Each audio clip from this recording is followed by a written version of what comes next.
Shalom. Okay, so I am not allowed on Twitter because I wrote Ellen Page is a woman.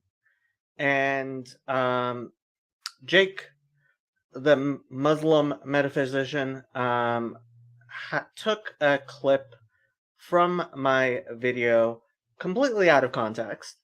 And I don't think this is the way to have conversations. I don't want to get into the middle of a bunch of drama between various Muslims. Two of my very good friends who are Muslims have decided to join this stream, and I am incredibly happy to have them. But what I will say is if you look at the stream, and I'm willing to defend everything I said, and if we're going to be honest people, we have to recognize that things are nuanced and complicated, and I want to have an honest discussion. And so I'm willing to have the conversation however we're going to have it. And since we do have my honored guests here, I am going to actually shut up and allow them to speak. What's up, Jacob? Hey. Shalom. Shalom. Shalom. Yeah, I would be curious to know what the proper context of the clip was, because I honestly took it in the same exact way that Jake did. So if I'm wrong, please correct me. Okay, so when Dr. Andani came on my channel, and I have to say, I don't agree with a lot of the ways he characterizes what you say and what I say, but I think it's fair game, especially on Twitter. Mm-hmm.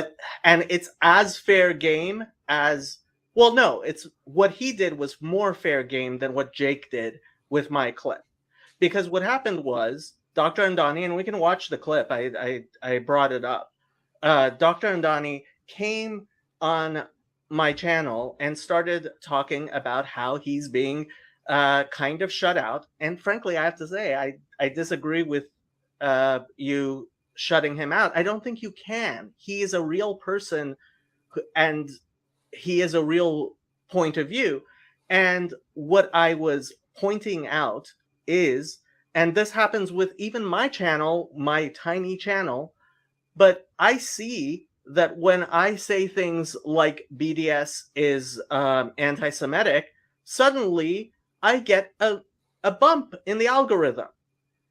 There are people manipulating our conversations, and that includes, and everybody knows this, as far as Saudi Arabia spending lots and lots of money to make the Dawah scene more Wahhabi and Salafist. Like, I have things I can pull up from the Carnegie Foundation and the BBC, and these are realities. And I never said, and even in that clip, it's very clear, I said, I don't even think he would be aware of any money that's propping him up. But it's a fact that the conversation here on YouTube and on Twitter is being manipulated by moneyed interests, including Saudi Arabia. That's not anything controversial that I think any reasonable person can disagree with. I'd like to see that information, because I mean, right now Saudi Arabia is trying to figure out how they're going to have Nicki Minaj to come into a concert in their country, in Mecca. Like, I don't think they're too much focused on the Dawah. This is from BBC, and yes, Wikipedia is not a source. I completely understand that. But Wikipedia is a good place to find sources. And frankly, I don't think anybody who's aware of the situation doubts, okay, this one line stuck out to me, and you can go into which studies, whatever. But one estimate is that during the reign of King Fahd, 1982 to 2005, over $75 billion were spent in efforts to spread Wahhabi Islam. The money was used to establish 200 Islamic colleges, 210 Islamic centers, 1,500 mosques, and 2,000 schools for Muslim children in Muslim and non-Muslim majority countries. This is not controversial. Jacob, sorry, can we just pause there since you've presented? Can you keep that highlighted, please? What you've just highlighted and read out, please, because I think if we are going to have a honest and fair discussion, then let's keep it real. When you say dawah and da'is, and you're talking to people like EA Dawah and myself as individuals, we are not in that group that you are reading out about. But yet your conversation entails Salafi handlers and money coming directly. Hold on. I actually pushed back against the idea that there were handlers. If you listen to the video when Dr. Ndani said that, I actually pushed back against it because I don't think there are handlers out there. Well, technically speaking, the way he and you had put it, and again, I would appreciate that we keep and you highlight as much as you highlighted. You have mentioned dawah and da'is and individuals. None of these people that you've talked about here are individuals. They're organizations, Islamic colleges, Islamic centers, now mosques. Jake is involved with Islamic centers and he speaks at them. No, I'm like, Jake's one of my closest friends. He's one of the main people that brought me to Islam. You can go as a da'i and go and speak. That doesn't mean you're necessarily getting paid for it. You can, unless you actually prove you're getting amplified. You're getting amplified by these organizations. There's no direct link, Jacob. This is yes, indirectly. Yes, of course. No, but your video is very clear that you're referencing that there are direct people involved in individuals. Let's watch the video. Let's watch the video. Yeah, let's watch the video. Go straight to the video so we can here, and everybody can see it. Did this week? What did Mr. Khalilullah do this week? Can you guys hear it? Well, yeah.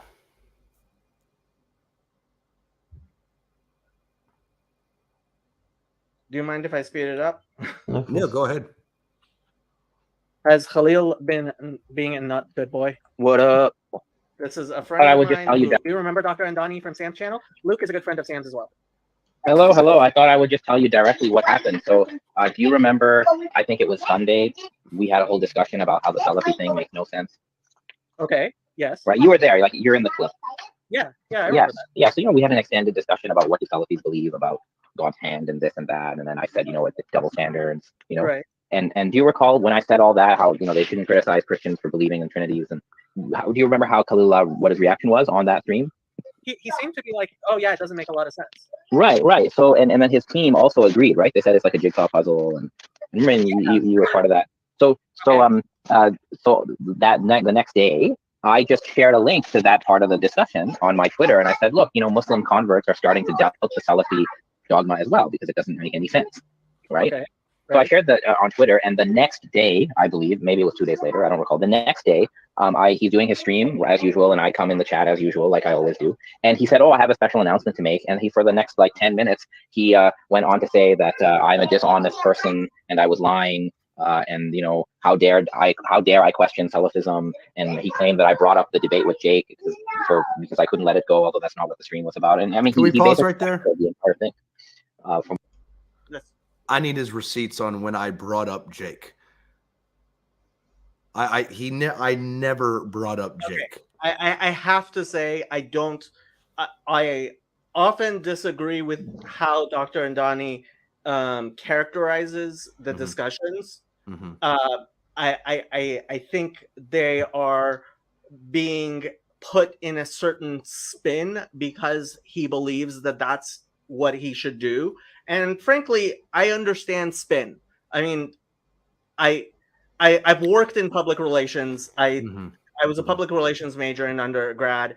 I understand spin, and I'm not hugely opposed to spin.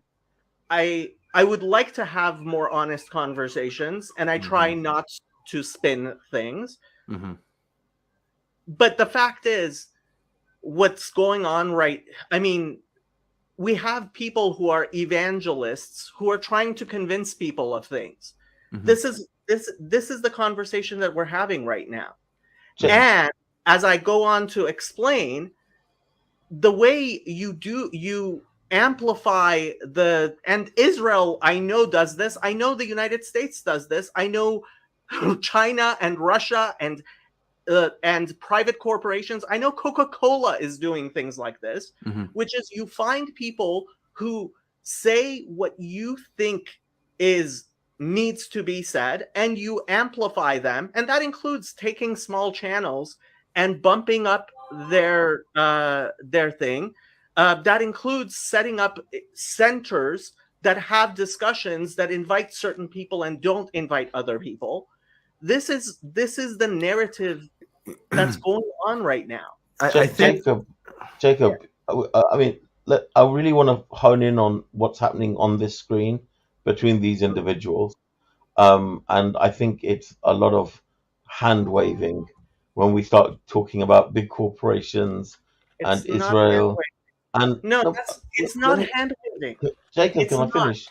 If Jacob, it's not fair discussion if I'm not allowed to finish. Go ahead.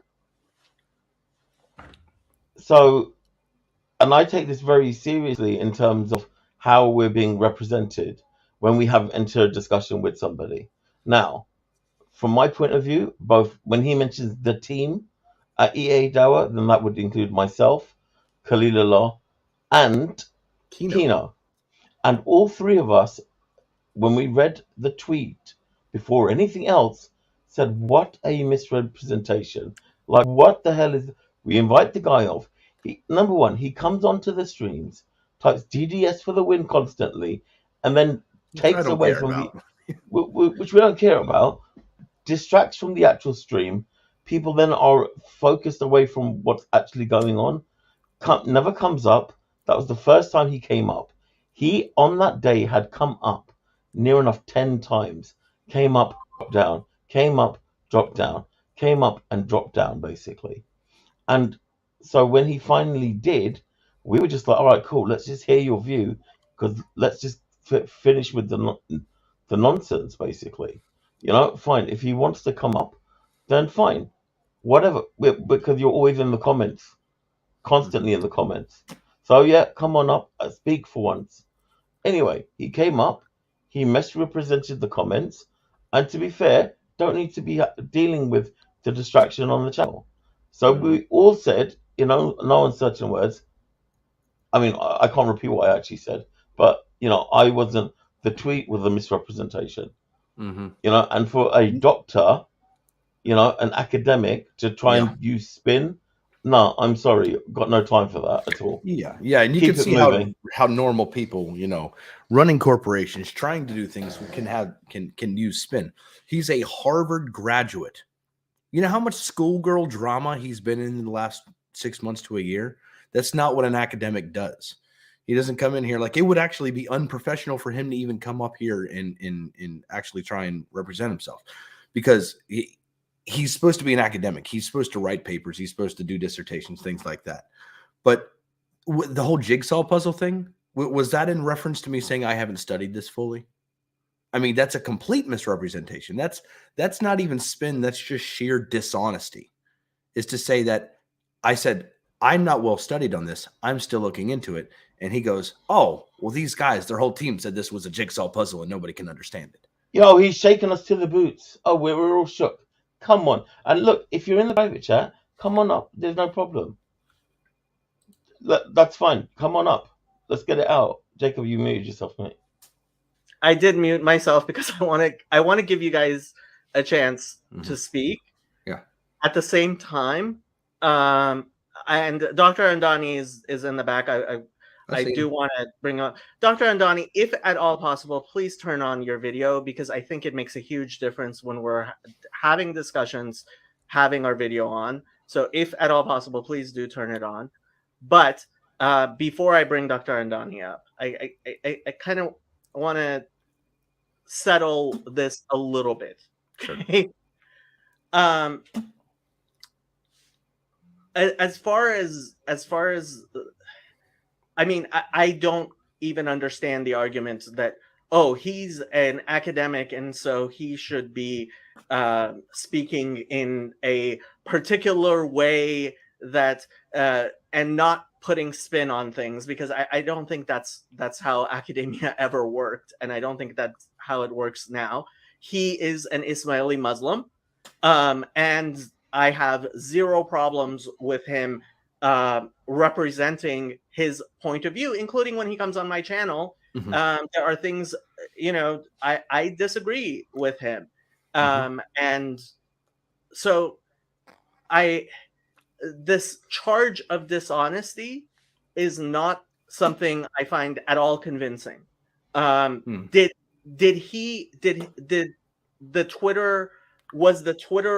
tweet how I would have characterized that discussion? No, it's not. I don't think what he said was dishonest to what happened, although I'm sure it's certainly not how you would look at it. What Well, I we do. The idea that you were suddenly doubtful of Islam, which was something you could read into that tweet. No, that's not what I read. It said that we were doubting when we were doubting the Salafi position. Yeah. I'm not doubting anything. I just am not informed. So to say that we're doubting is dishonest. Just clearly dishonest. You were expressing doubts about the Salafi position. I was expressing potential problems based off of my interpretation of what I don't really know much about at all. So how can I doubt something that I don't really know about? How does that work? Now we're getting into something that I think is semantic. You were expressing. I am perfectly fine with characterizing what was going on as you were in fact expressing doubts about the Salafi position. See, and look, see the dishonest comment in the private chat here? How can you debate about Islam if you don't know anything? Jacob, did I say I didn't know anything? Okay, I don't. He's a child. I don't want this to turn let him up. Let the child up so we can have a childish conversation with him then, Jacob, please. Because if he's going to just be, look, you're backpedaling, copying out. This isn't the type of conversation I want to have. I don't want you guys calling each other things. I don't want to. Look, he's in the private chat. I know that. In the private chat? There's a reason why he's in the private chat, and I haven't brought him up yet. Okay, well, bring him up then. Let him say what he wants to say then. First, I want to clear this up between us. Okay, I don't think we agree though, Jacob. What? You don't have to agree. I don't agree on any of your positions on this at all. What? I don't agree on any of your positions that you've taken on this at all. I don't agree with the way he characterized the tweet, and that is from a pure stance that he talked about me being involved in that conversation as part of the EA Dawah team. I don't agree with his conduct. Let me try to find that tweet. Because if I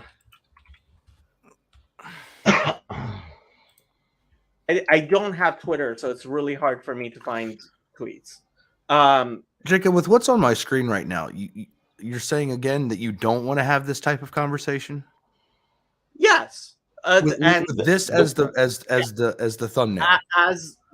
That's look. Yes. Wow. Hold on. I was clear from the very beginning that is clickbait. That's obvious clickbait. It's like, clickbait, and I feel perfectly justified considering he clipped me out of context and put it up on Twitter without even a link to the actual full discussion. I feel that's perfectly justified. Maybe he's just spinning. Yeah, no, that's what it, So then you shouldn't have a problem with it. what I was doing. You don't have a problem with Andani doing it. Why do you have a problem with Jake doing it? Like a double standard. No. Look, I want to have. I prefer having honest conversations where we don't. But that's not honest, though. This is YouTube. Let's face it. This is YouTube. No, hang on, Jacob. I want to have honest conversations, but I want to use clickbait to have those conversations. Oh, come on. This is YouTube. No, Jacob. There's a contradiction there. And you know me as being very fair. And I brought it up when I came on your stream. I said, hey, what about my Muslims destroyed with facts and logic? And when we saw the title, we both came up and said, Jacob, hang on a minute, how come you're making it like this? And you then explained yourself, which again, fair enough. Which is that it was a clickbait title. Yeah. But if that's going to be the case, that everything becomes a clickbait, then we start looking differently at whether we have conversations, because then it's like, well, if this guy's just going to take these honest conversations, we could have clipped your conversation. You're not Muslims destroy Jacob. You're not even using your real name. Look, so what's that got to do with anything? What? It has a lot to do with it. No, it really does. It has a lot to do with it. That's why I think we're in an environment that's not honest one-to-one conversations where we actually talk to each other, where we actually... Oh, do you know why? Because there's people that take clips and clickbait them, and so therefore I'm safeguarding myself. I understand that, but guess what? This is my full name. This is my address. This is me being completely as honest as possible. Well, you've just been clipped on Twitter. YouTube, hold on. If we don't give YouTube our address, then we're not being honest. No, that's not what I'm saying. The problem is people are hiding behind personae. People are hiding behind characters and and clickbait. Yeah. No, people are hiding behind clickbait, Jacob. Also, would you appreciate this? Is 100%. This is 100% me playing a character on YouTube. Mm-hmm. And you would not have a single problem if you wouldn't have a single problem if I clipped this video out and say Muslims come on Jew's channel and make him yabba dabba do and break the world record with and ums. I do and a lot. I'm just saying, like, that would be the equivalent. I do and a lot. I understand that, and I don't want to use that against you. But if I use that as clickbait, would you really appreciate that? Khalil, I would be fine with it because I actually think of you as a friend. I would. I think we're having contradictions, Jacob. What? No. This is YouTube. This is either we're having honest discussions, or we're kind of not, or we're, keeping a certain level of decorum and conversation. Now we're not contextual. Yeah, I mean, but you didn't say everybody. You specifically were saying that people like Khalil is receiving directly Saudi money and Salafi handlers, and you and I very specifically said not directly, actually. Oh, so through this big scheme of things, indirectly through big corporations. This is actually one of the conversations that my channel we actually focus on. Is this idea of people have started calling it aggregors, right? And audience capture, and the fact that human beings are being moved by spirits of things, and that's what I was going to get into. This is actually the topic that my channel spends most of the time on, is the fact that people are getting caught up in spirits of things through their distributed cognition. And if you go on my Discord and read the rules, you will see that those are the types of things we discuss on my Discord all the time. And this is what this corner of the internet, which I have been trying to bring Muslims into, focuses on a lot. Yeah. Well, I mean, if it's going to be a case where these conversations are misrepresented, and you're okay with that, then what would be the point? I don't want them to be misrepresented. Just like I don't want Jake to clip my discussion out. He knows that what I said is true. How do you know that he knows that?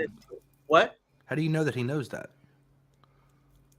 If he listened to the entirety of that video, if he made that clip himself, he should know that what I was saying, and we can continue listening to what I was saying if you want.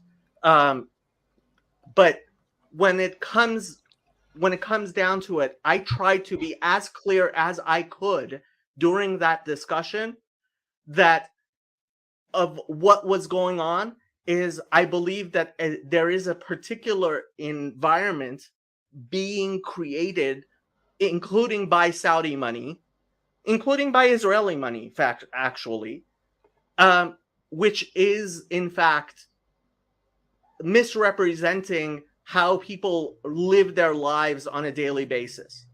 You're projecting that onto us, this big theory, and you're having that in the same conversation as you're talking about us.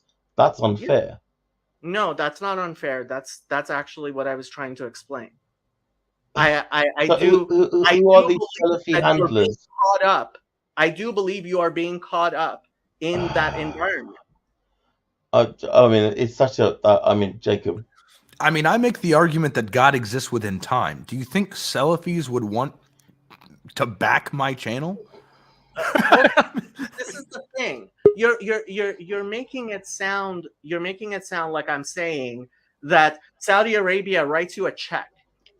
It sounds like that. It literally sounds like there's a direct connection. It sounds like that from that clip. That's not, and that's what why Jake clipped it then, because that is what it sounds like. Yeah, and that conversation sounds like that's what you're doing. No, the actual conversation in context, that's not what I was saying. And I make it very clear, and we can keep on here listening. I understand that, Jake. I tried very, very hard to make this clear. Mm-hmm. Well, can you make a clear statement now, please, so we can clip that? But I think he has. I think he has made a clear statement. He's. I would like another one. I would like another one, so we can clip it and we can hear his name also. I want to be fair about the situation, so I want Jacob to say that Friendly Muslim and Khalil EA Dawa. I have no way and Jake. I have no direct proof that you have Salafi handlers or are receiving direct money from Saudi Arabia. I will say 100%. I have no reason to believe, and in fact, I disbelieve the idea that any Saudi handlers, anybody is actually giving any sort of money or direct instructions to Jake, to Khalil, to you, to frankly even the biggest channels. I don't think it's being done directly, and I think it would be stupid of Saudi Arabia to actually do something like that.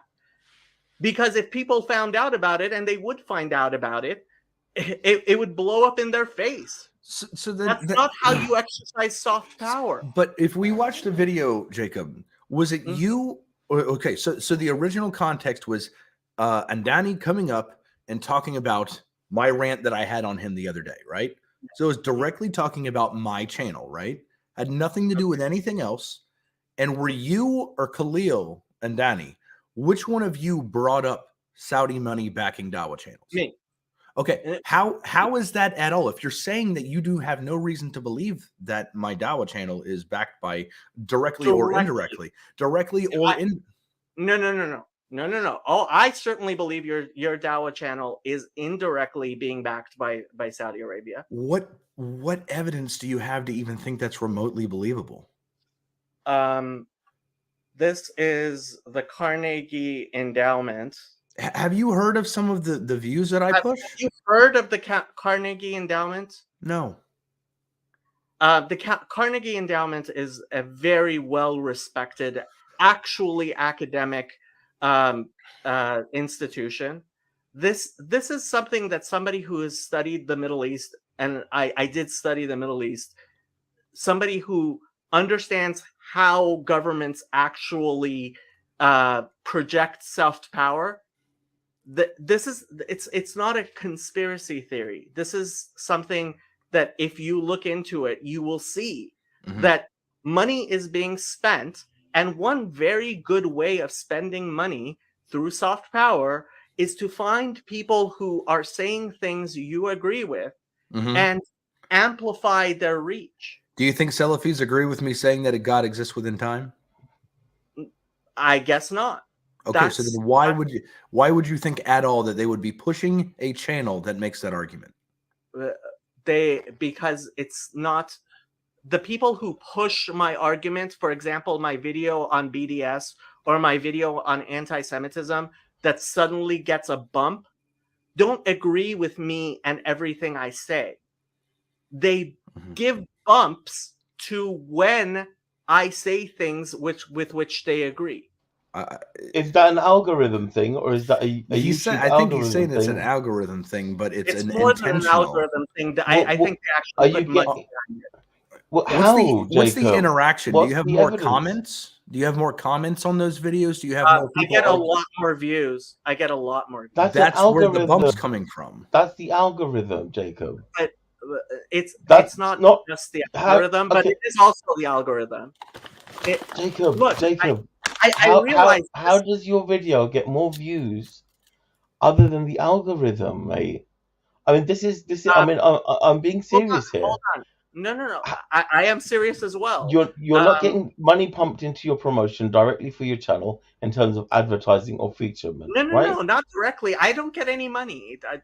So then there's no way that other than algorithm boosting, people are boosting views.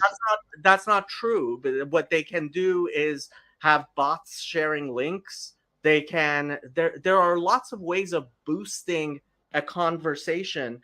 I mean, have you seen these bots that are sharing your links? Not well. I haven't exactly, but why? So then, therefore, I think we would be talking about speculation here. I'm not saying anything controversial here. Jacob, we really need to pin down your actual arguments and your statements here because it's important. Because it's in this situation. I'm trying to be as fair as possible, Jacob. Okay. And on previous times on stream, I've more than happily stood up where I feel that you've been mistreated or anyone has said or acted in an incorrect way towards you.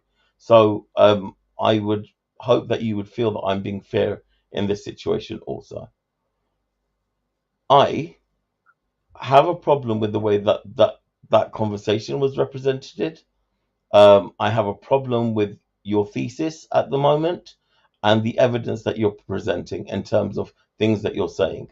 And I can't let it go where you have said something like, oh, I get a bump. Well, where's that bump coming from? You can only get a bump from investing money. Are there more adverts coming up on your channel? Is there anything else that's happening that you could prove that there's a direct link other than algorithm? Because sometimes the algorithm bumps up certain things. So you need better than that. Because you're involving us in the same conversation. Well, okay. What I am saying is something that has been documented by academics many times over.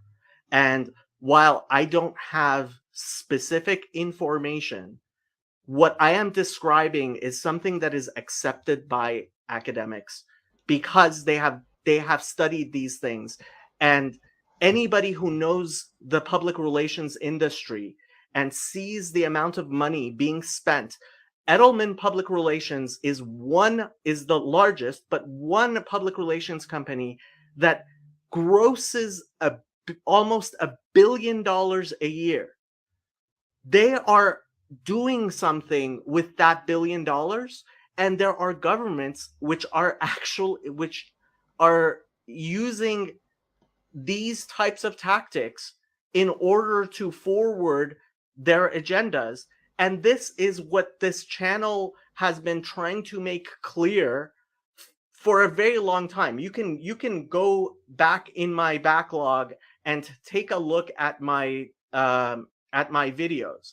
This is the type of thing I have been trying to explain to people for a long time, and I may not be doing it perfect. I definitely am not doing it perfectly. I might not even be doing it well, but my position has been, continues to be, and will continue to be that the conversations we are having right now are being perverted by interests, including governments. And the fact that the Saudi government is having a real impact, which is what I described in the original chat, which we can listen to the rest of it if you want, and you can clip this. There is no doubt in my mind that Saudi Arabia is spending money to affect the online discussion, the online discourse of Muslims in a Salafi direction, and against the Shia and against Ismaili Muslims also. What? Bro, everybody's against Ismailis, man. And that Iran is spending money to do the reverse as well.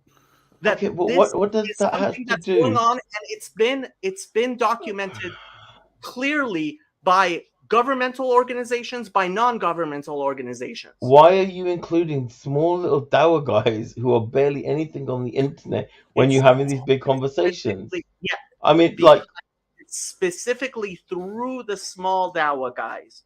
Okay, well, they have the most impact. This is do you remember ridiculous? Do you remember the first time I came on your channel? Yeah. It was a summer day. I believe the blossoms were out, Jacob. The birds were singing. Let me remind people of the first time I came on your channel. It was because Claire Kaw, who I believe is actually an agent of either a government or something like that. Can we not be part of these allegations, please? Like, what? I mean, I don't want to be associated with that name or any conversations with that. Like, she's a weird one. She's out there, but she's not working with our channel. I actually have her blocked from my channel. She's not allowed to be on my channel. But here, I'm a man of solutions. So let's find a solution to this. Jacob, what do you think that myself and Jake the Muslim Metaphysician can say on our stream that would stop indirect funding from Saudi? What exactly is that? Because what we're going to do is we're going to try it out and we're going to see if anything changes. What would I have to say?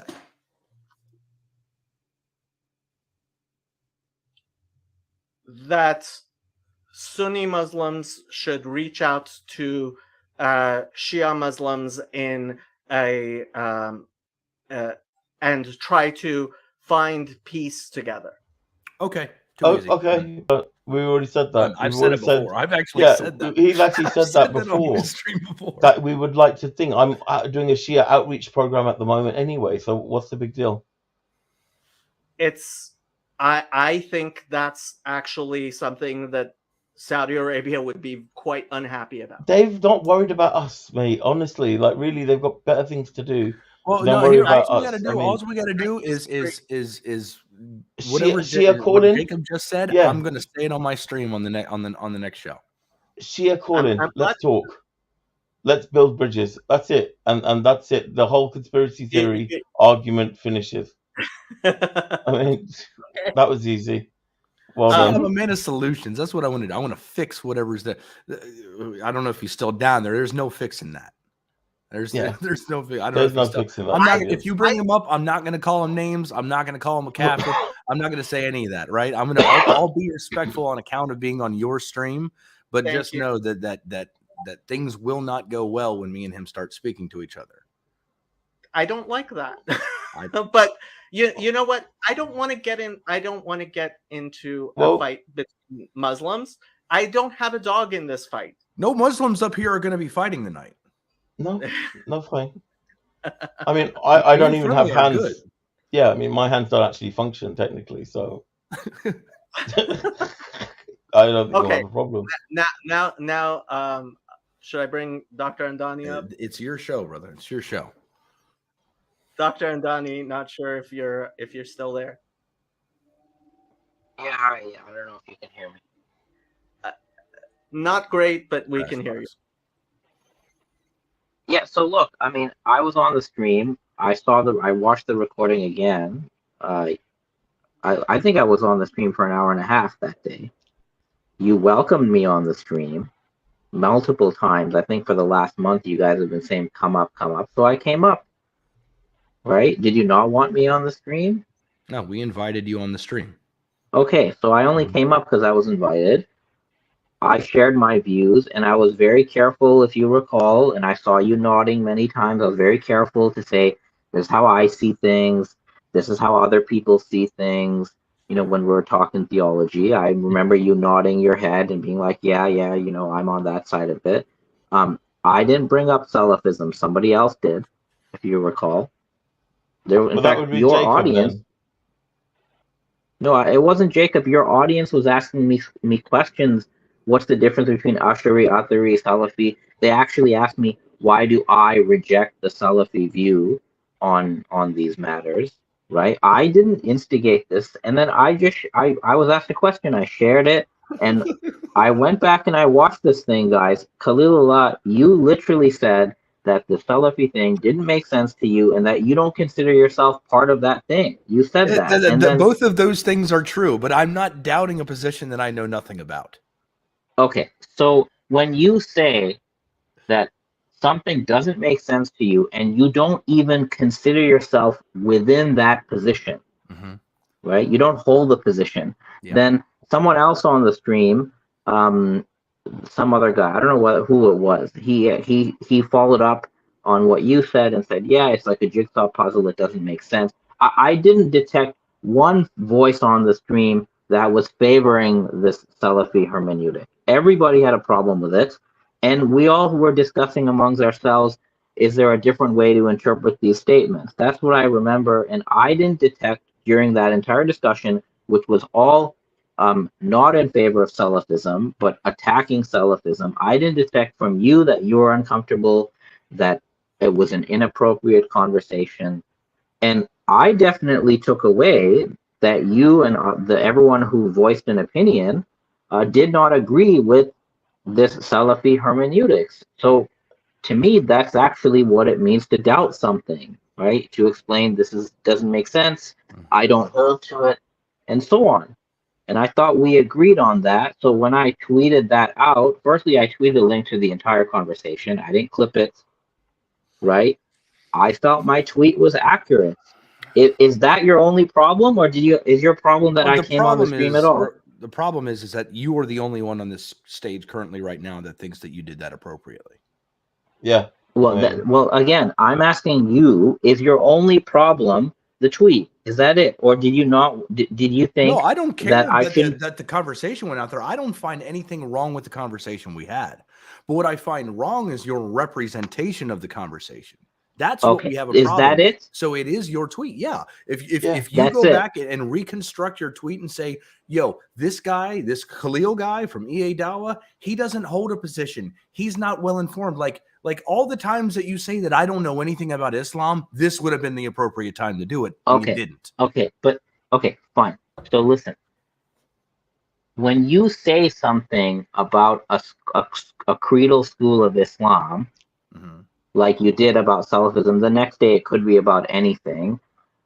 Am I not supposed to take it seriously? And is me and your audience, are we supposed to just be like, this guy doesn't really know what he's saying? Do we not take it seriously? The thing is, my audience didn't see it the way that you did. My audience saw, hey, Khalil said these things, But we're also not going to forget that Khalil also said he's not well informed on this. So he doesn't even know if this is necessarily the Salafi position. This is just what he understands about what he thinks the Salafi position is, because he hasn't studied it, which I mentioned many times on that stream. But it seems like whenever I mention that, completely blanked out of your head, and you're like, okay, this guy understands the Salafi position and disagrees with it. That's what your tweet was saying. That's the impression that your tweet came off, is that I'm informed about the Salafi position and I doubt the actual position that's held, which is not at all how the conversation went. Okay, so if you're not informed about something, then why do you talk about it? Because you made statements about it. You said, this is based on what I know. I made statements about what I said I thought it might be. I said, I'm studying this. I could be completely wrong about everything that I'm saying. Why do you keep forgetting that part? Because what you characterized as the Salafi position is what I characterized as the Salafi position on the same chat. So I guess we're just both uninformed about the Salafi position. No, but here's the thing. What you said about the Salafi position, as far as I know, is the Salafi position. And I don't consider myself to be uninformed about creed like you do. So I simply heard what you described, the accurate Salafi position, and you disagree with it. And that's what I tweeted. Because you do understand the Salafi position. Can I address this, please? Okay. Yeah, go ahead. But again, is that the only problem? Look, if that's the only problem, I'm happy to tweet something and say this tweet misrepresented the conversation, and whatever it is, I'm happy to clarify, because I think peace is better. But at the same time, what you said about me the next day was completely unprofessional, and that was a personal attack on me. You said a whole bunch of things about me that are a personal attack, which was unwarranted, because misrepresenting a conversation is one thing.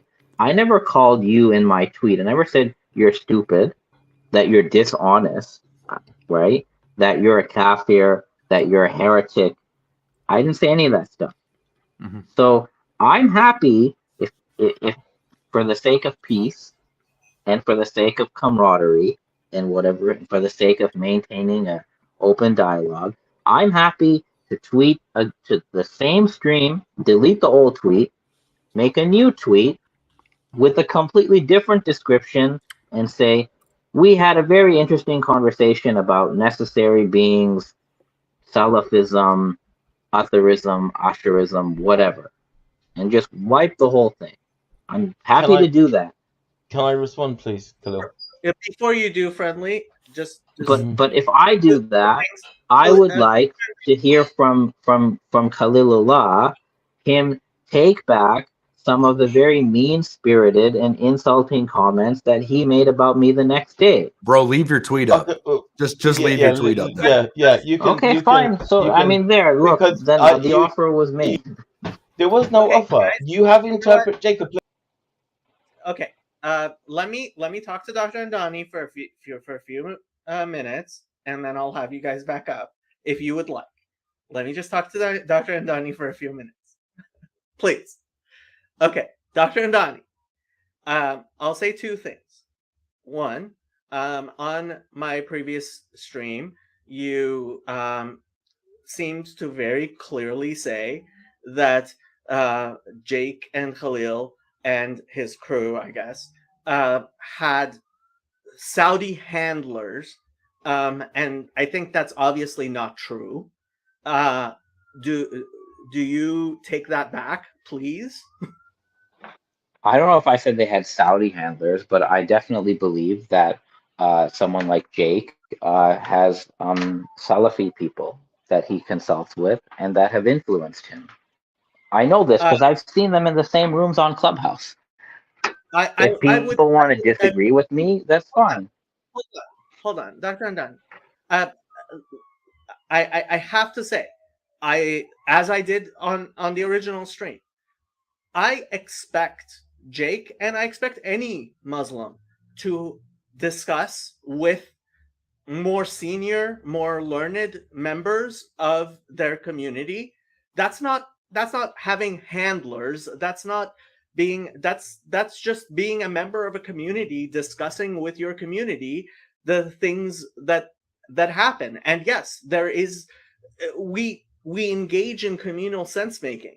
So the idea that somehow this is, you know, nefarious, that he has, I think the word handlers is something you would not like being referred to you, despite the fact that I am sure you speak to elder Ismaili scholars. Listen, I'm not going to take back anything I said about Jake, because Jake has made accusations against me. It's all on his channel. He called me a paid missionary and a whole bunch of stuff, and he hasn't taken anything back. So I'm not going to take anything back about him. I'm not going to do that because he hasn't shown. He's been making these completely bogus claims about me over the last several months. It's still on his channel. Honestly, he's called me a fraudster. He's called me a fake academic. All these things. So unless if he wants to have a conversation with me, he can do that. But I don't think his lawyer is here. As for this comment, is this how an academic conducts himself? Listen, academics are human beings as well. We have our own interests. We have our own theological and philosophical positions. Okay. And we have every right to express ourselves. I'm wondering why people like Khalilullah, who are not academics, think they can go around policing academics. And this is not the first time I've seen this. Other people have behaved like this too. What you guys do is you hurl insults at academics, and then when we respond partially in kind, you come and say, oh, you shouldn't behave like this. This is not what an academic does. Well, look, if you insult academics, you attack their communities, you call them dishonest, and you call them fake, you should expect somebody to fire back a little bit and call you out on your BS. So that's exactly what I've done here. It's a fact. Go on Jake's channel. There are like 10 videos about me. Half of them are making claims that are clear misinformation. It actually looks like a propaganda campaign targeted at one person. Everybody has said this. I have been. I didn't bring him into it. Mr. Jacob brought him into it. I'm not even here to talk about. I'm not here to talk about Jake anyway. I came up because I wanted to come to an understanding with Khalilullah. That's it. So I understood his only problem was my tweet. Dr. Andani, I have to say, the two things that I want to address with you. One, when you were on my stream, you did mention handlers. I don't think that is an accurate word. And I think it left an impression which people were, and that includes Khalilullah and Friendly Muslim and I guess also Kino.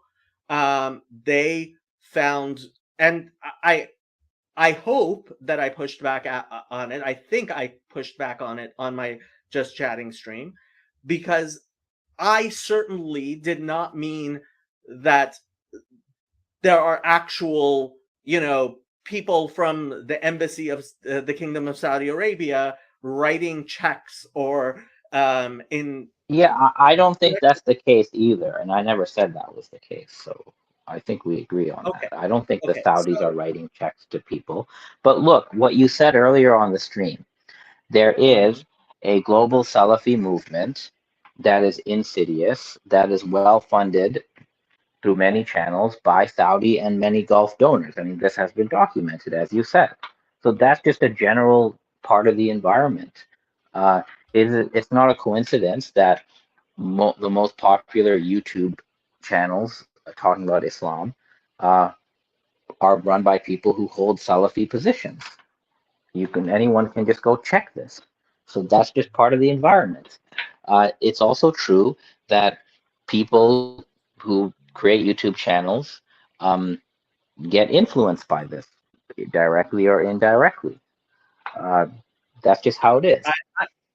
I agree, and well, I will say I think it is very indirect, and I think it is something that needs to be addressed. But just to be perfectly clear, once again, for everybody, I don't think anybody is receiving checks I don't think there's any direct influence, and I think, in fact, trying to do this directly is a huge mistake. But Yeah, I I'll agree let with you on that. This is not Khalil. how the thing works. So Yeah, this is not how this works. Now, the other thing, as far as the characterization, and I've tried to make clear that, and I wish I had your tweet up. I have to say that when I read the tweet, I got the impression that it was, you were saying that Khalil, as a recent convert, was having doubts about Islam, about his Shahada. no, That no, no, no, no, no, no. Let's excuse me. Go read the tweet. It says nothing about doubting Islam, nothing about the Shahada. I mean, go read what it says. It's very, very okay. specific. Then okay, I that was what bothered me when I read it. Was it didn't seem like you were saying he was expressing doubts, which is how I saw it. Him expressing I mean, doubts about the Salafi position as it was being discussed. Not that I know very much about the Salafi position at all. Um, but yeah, okay. So okay, now I'm gonna bring that back. it literally says new Muslims doubt Salafi-Athari creed when its double standards are exposed. It mentions nothing about Islam, about doubting one's Shahada. It doesn't say anything like that, and I don't know how anyone can read the tweet and conclude people are doubting Islam. It didn't even use the Uh, word Islam. it might have been the fact that when I saw Creed, it may have. I don't understand these things very well, and Yeah, that was it doesn't say Islam. In Islam, there are many competing creeds. That's what we had talked about on the screen. But look, I understood from the conversation, honestly, not dishonestly, Mhm. what I heard in the conversation is everyone who had an opinion doubted the veracity of the Salafi Athari position. I was even asked why I don't even believe in it, and I shared it. So that's what I heard. That's how I understood it on the spot and when I made the tweet. But look, I'm happy to extend interpretive charity to the other people who were there. And if they think that, look, this is not what we wanted to convey, although I understood it honestly that way, I'm happy to revise what I said, and I'm happy to say that I perceived it differently from those who were there. I have no shame in saying that. But what I don't think is warranted is for the type of response that this thing got the next day on the stream, where I'm blocked from the stream, and then there's a complete character assassination on me by Khalilullah. I didn't believe that when I came on the stream for an hour and a half, that's how he thought of me. But if this is what he has thinks of me as a dishonest whatever person, I don't know why he kept inviting me on the stream and allowed me on an hour and a half and also to freely share my views. I think you should just be honest and say, we don't allow people who we have these opinions about on our stream, and I shouldn't have been invited on anyway. In fact, not only was I invited to join the stream, there's messages that were sent to me that same week saying, "Hey, can we do an interview with you, Dr. Andani?" And they actually were scheduling a time for me to come on the show. So I don't know how you go from come do an interview on our show and come spend an hour and a half discussing metaphysics with us to this person is a dishonest, blah blah blah. I just don't know how that happens. Okay. So I was when I went up, I did not when I went on Khalil's show, I think I was clear that I didn't think the response was proportionate. I think you are a known quantity. You are an a respected person that we need to include in the discussion. And just personally, after all of this, I've actually been reaching out to reform rabbits, uh, is how I refer to them, because frankly, I was so bothered with how this is going on in the Muslim community that I personally had to um, have doubts about my way of looking at it. Okay, so let me bring Khalil and Friendly back on so they can speak. Go ahead. Okay, I'd like to speak. Please put Jake's comment.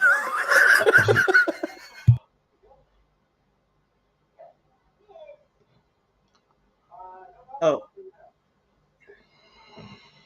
No. The one before that. oh.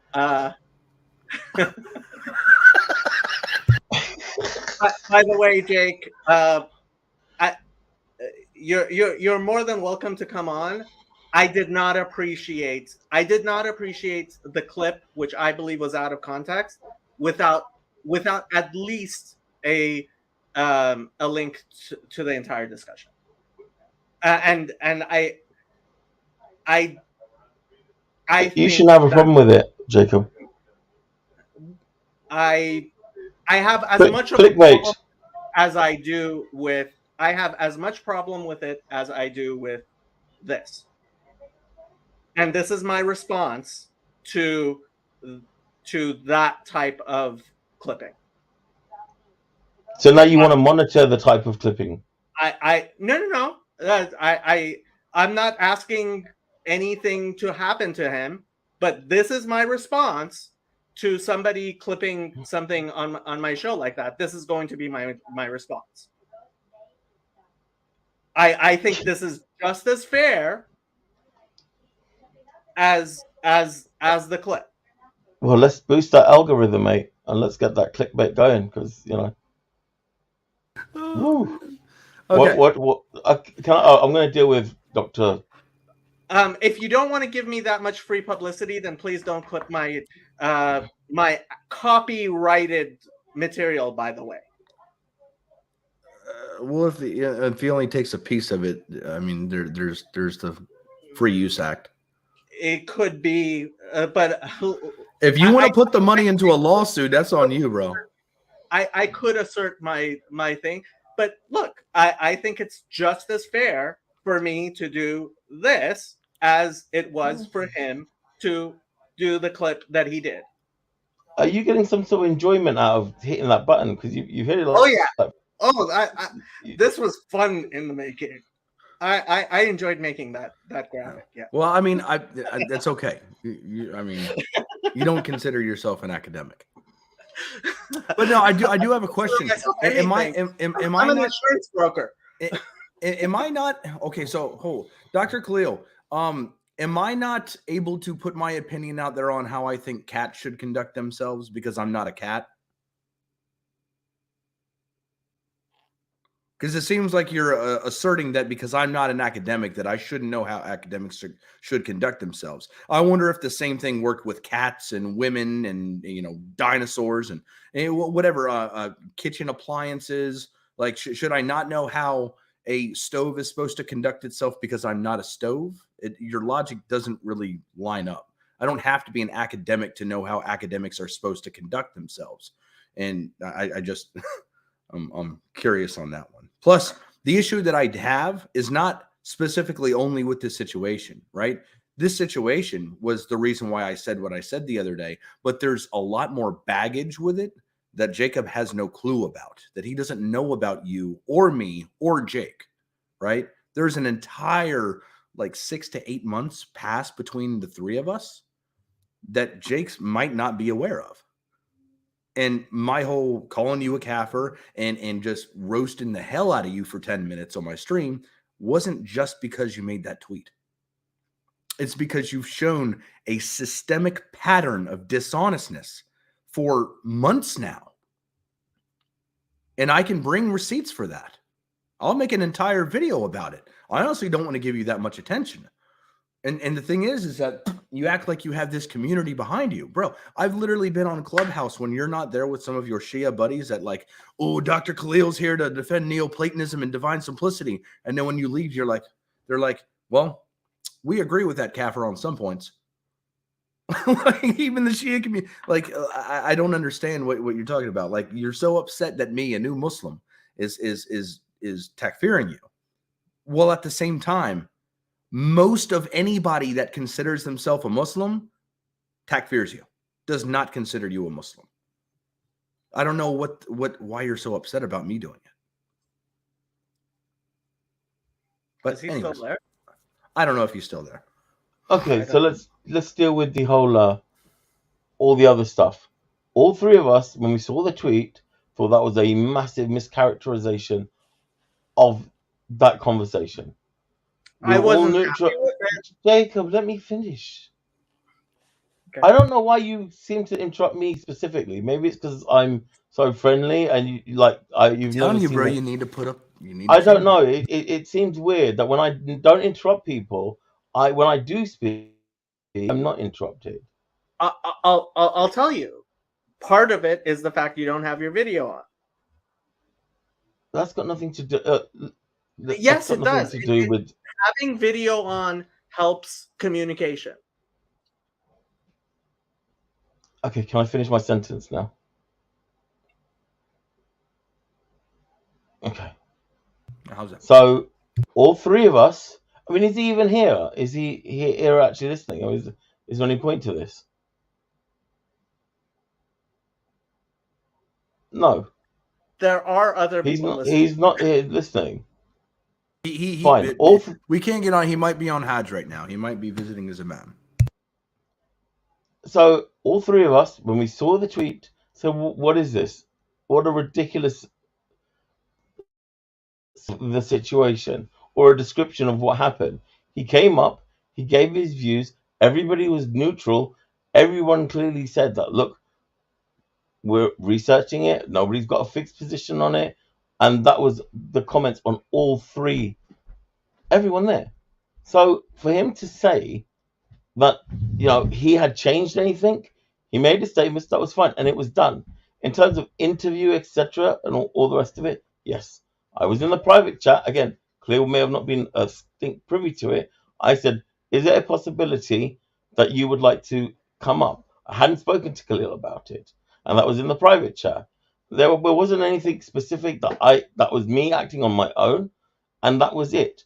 After I saw the tweet, I said, we really don't have any reason to engage with this person at all. And that was. Now, Jacob, if you, after you come up, we have a normal conversation, and every conversation starts turning into this massive clickbait, we'll then take the position also and say, well, do we really need to be engaging in these conversations where they're then, exposed this, I destroyed the Muslims? No, I don't think we'd want to have any further conversations or platform those conversations.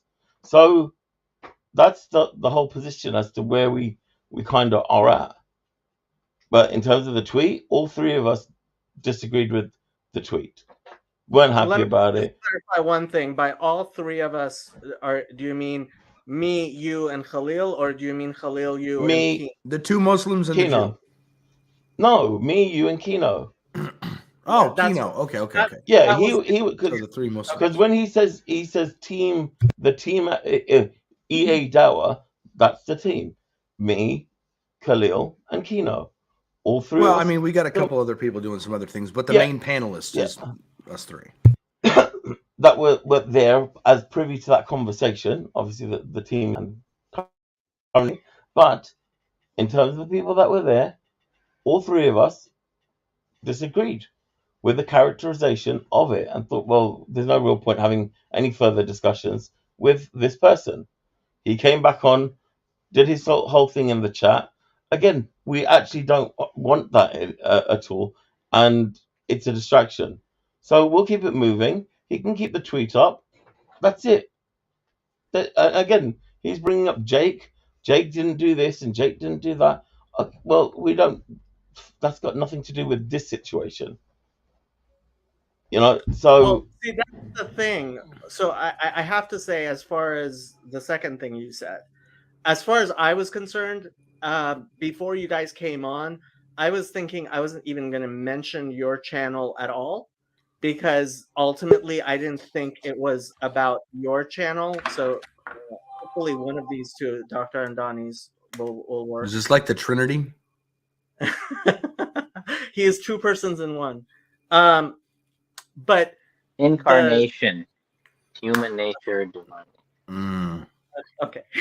As far as the Muslims destroyed by, I thought that was obviously funny, and at the very beginning of that video, I clarified that I thought if it is a problem, and I have to say I did ask Khalil before I started using clips from your channel, and he said include a link, and I have been. And so I've been trying to keep this clear. If you guys don't like me putting clickbait titles on my discussions of my appearances on your channel, I will respect that. But this wasn't today. This wasn't about you. Today was about Jake putting a video, putting a clip of my channel up where he misrepresented me. Mm-hmm. That's fine. But the conversation, I'm here because this whole conversation on how all of this got brought up and why Jake did what he did, which stems from the video that you had, which stems from the tweet that Khalil put up, which stems from the conversation that Khalil had with me going off on Khalil, which stems from the conversation that we had. It's all based on that. So I'm included with this. So I don't care that you clip my shows. I would just appreciate if we have a serious discussion, the clip stays serious. Like we don't make a joke out of it. Like, like honestly, I would have found it even more funny if you on your own channel say Jew gets completely destroyed by Muslims.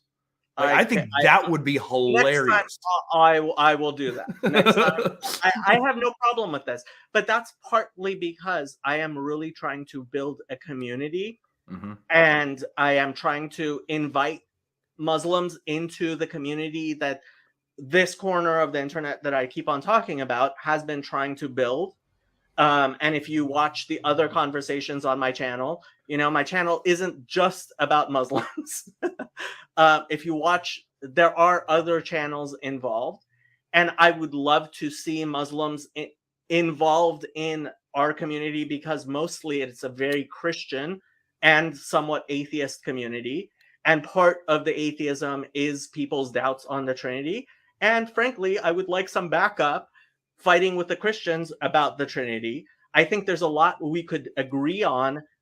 Frankly, what I would like to be agreeing on with Jake is more about the fact that Ellen Page is a woman than anything else, which I can't do on Twitter. But I want relationships with human beings, and that's why I've been supporting Khalil and the discussions you've been having, and that's why I've been trying to include Dr. Andani and anybody else I can. You know what, Jake? If you want to come up, come up. If you want to snipe, just go away. No, but I mean, he's being clickbaity about it. Like that's what this was all about, right? I mean, these are little funny jabs that he's doing. Is your thumbnail not the exact same thing? That's it's a funny little jab, right? Jabs.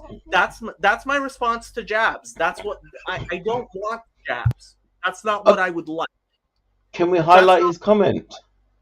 What? Could we highlight his comment? I don't highlight his comments anymore. If he wants to come up, he can come up. The algorithm needs boosting, Jacob. This is okay. Now, friendly, what friendly? No, now you're Jake. Come on. No, I'm telling you that this is part of building an algorithm. Comments is part of boosting the algorithm. Okay, you know what? Again, I mean, I'm just no, Jacob. See, this is part of why I don't like having somebody on who doesn't have their video on, doesn't use their name, because it's not. I can't say whatever your name is. I can't say, please. Let's be serious. Let's have a relationship between us as human beings where you can seriously, contextually listen to my arguments and treat me fairly, which is not what you are doing right now. I think based on your algorithm argument, I think it's a fair response, Jacob. If that's how you're going to behave, that's how you're going to behave. Can I respond to something? Please, go ahead. Okay, so firstly, again, I want to say that when you call me dishonest, Khalilullah, that's not a fair charge. Because you're actually assuming I'm a liar. I told you the tweet was made in all honesty. And in fact, the three of you may be trying to backpedal off what you said, and you have the right to spin it any way you want. But many people who saw this stream, because you recorded it, that's the best part, it's all on record. Many people who heard it felt that the tweet was accurate. So this is really just a matter of perception. And you can say that you find my interpretation of it, you know, off or inaccurate, but to say that I have a pattern of dishonesty, I would, you know, but you've made a personal attack on me. I'm not calling you dishonest, but you've called me dishonest. And the funny thing is, you guys have like no proof for any of this. This is no. I'm gonna make a full-fledged video. Do it. Make a full-fledged video. I will. Go ahead. I will. Go ahead. But I expect and Jacob's gonna see you for who you really are. Good. I dare you to do it because I've had zillions of. I promise you, I will. Yeah, do it. So make a full-fledged video about me, and what I would tell you to do is go to my YouTube channel and make sure that you've taken into account everything that I've said and written. Please okay. So when you come and say things, when you come and say things that. In Ismailism, we believe the imam can permit alcohol if he chooses the next day. We don't believe that. I have a video of you saying that. No, I've never said that. Yes, I do. The imam... I literally have an audio video of you directly saying that. No, I have said. I'll bring it, Jacob. I'll bring the video. It doesn't matter what you bring. You have to go to the full record of what I've said. You can't. But this is your problem, right? You guys think that one audio clip is the end of it, but you have to go to what I've actually written on the topic of the imams and Sharia. Okay, and if you context, did, go ahead. Finish. Go ahead. If you actually knew what I've spoken about at conferences, I even have a YouTube video on Ismaili approaches to Sharia. You'll find it there, and it's actually very clear that the imams do not change all of the Sharia. There's only one portion of the Sharia that's changeable, and another portion is not changeable. And the ban on alcohol is part of the latter. This is on a public video on my website or on my YouTube channel. So that's why I find it very odd when you grandstand and say stupid things like this that are simply not accurate, which are not the position I hold. And I don't care if you have an audio clip here or there. When you characterize a person's views, it's basically an academic thing to do, to look at everything that they've written or said about the topic, not a clip here or not a clip there. That's number one.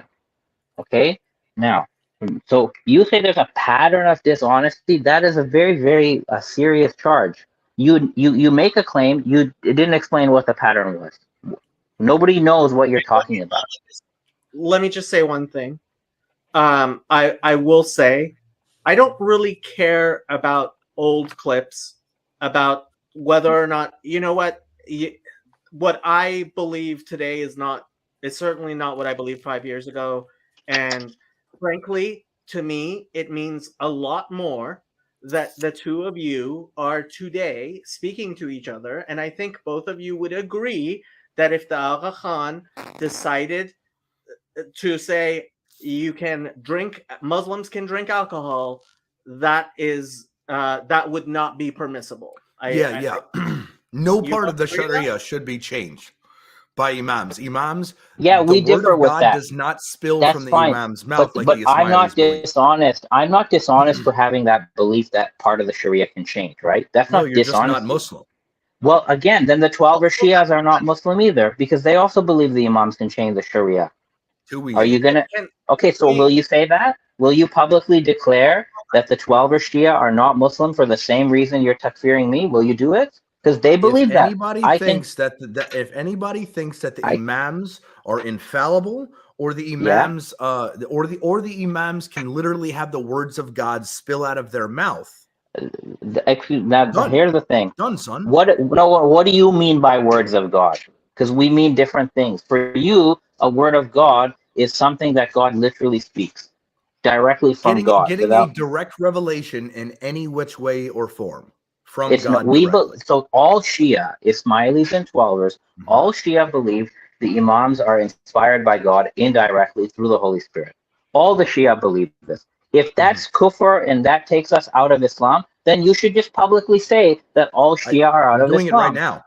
Okay, so are you saying all Shia are out of Islam if they believe this? If that's what they believe, then yes. Okay, so I'm going to repeat. The Twelvers and Ismailis, we all believe the Imams are divinely inspired. They don't receive the scriptural revelation. They receive another kind of inspiration. I've openly written about this in my dissertation, by the way, and in my other writings. So there's no dishonesty here. We're quite open about this. So all Shia believe this. It's in their books. It's in our books. And all the Shia believe that the Imams have the authority to modify the Sharia because they are divinely inspired. So are we all out of Islam? That's like 20% of Muslims who are out of Islam. Yes? Yeah, if you believe that the actual words of God comes out of the Imam's mouth. That's not what I said. Like you're backpedaling. No, I'm not backpedaling. I never said the words of God come out of the Imam's mouth. You did, and I clarified and said we believe the Imams are inspired by God indirectly. That is our belief. You see how I say go ahead and speak, and I listen to you for 5 minutes, ramble on, and no, then I speak. But I feel like I'm talking to a wall. And then you interrupt me like you're doing right now. Yeah, because you ignored everything I just said, and you repeated yourself from 5 minutes ago. Just let me speak and then tear my arguments down. My friend, if I'm an academic, I expect you to listen to what I'm saying and think about what I say. I don't expect you to repeat 2 minutes later as if I didn't speak. Dr. Andani, I just want to clarify something. And I'm asking you a yes or no question. If the Aga Khan said tomorrow that Muslims can drink alcohol, would that be a valid thing for him to say? Yes or no? Okay, in our theology, it is impossible for the Imam to abrogate certain rulings in the Sharia, including something like you cannot murder and the ban on alcohol. So we don't think it's possible for an Imam to come and change that. This is the Ismaili position, and it's in our text. Have you ever misrepresented the Ismaili position and accidentally said that they could?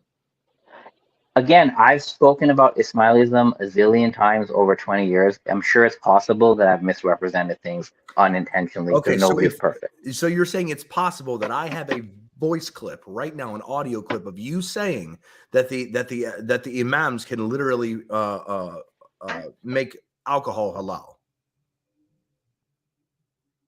Again, I don't keep a record of everything I've said. I'm just asking if it's possible. Yeah, it's possible that again, I'm not perfect. If you go back to something I've written 10 years ago, I'm sure you'll find an error. Muhammad Adam, you're a welcome guest here. Adam is a regular on EA Dawa, I believe, and he's been very, very nice in this conversation, and I would like to welcome him to this conversation. What would you like to say, Adam? Thanks, Jacob. Just want to ask Khalil Andani, quick question. Do you believe that Imams can control everything in the universe?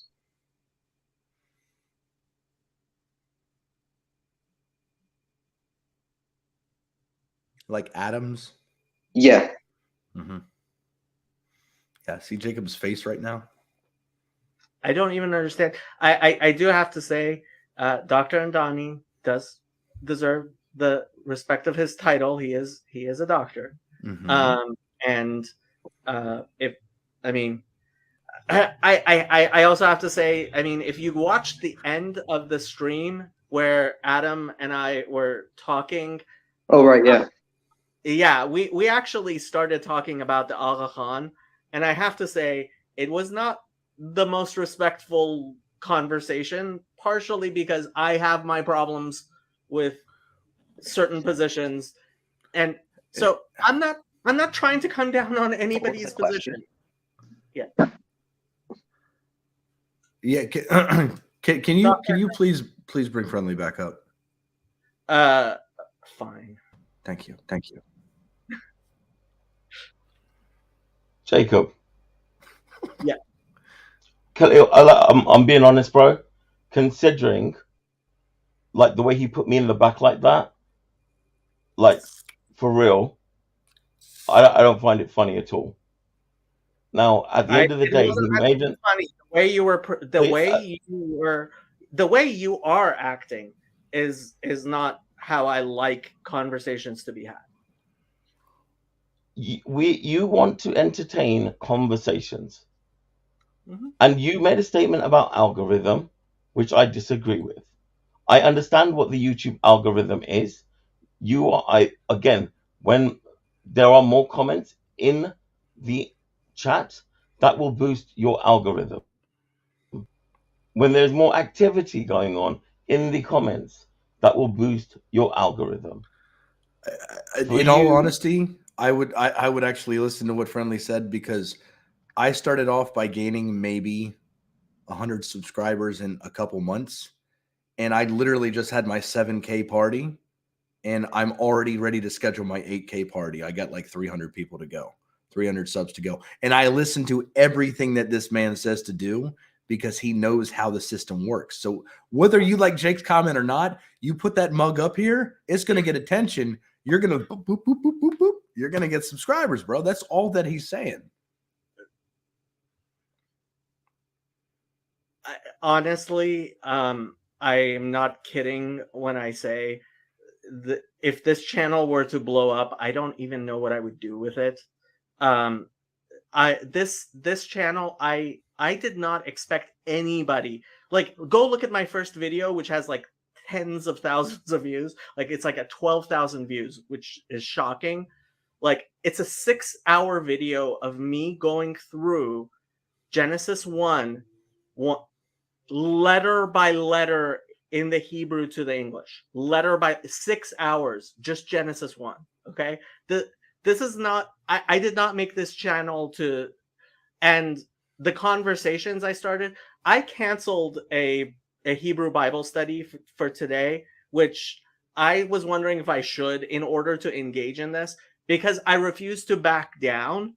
And I know that, you know, if Jake is gonna give me this type of thing, then here we go.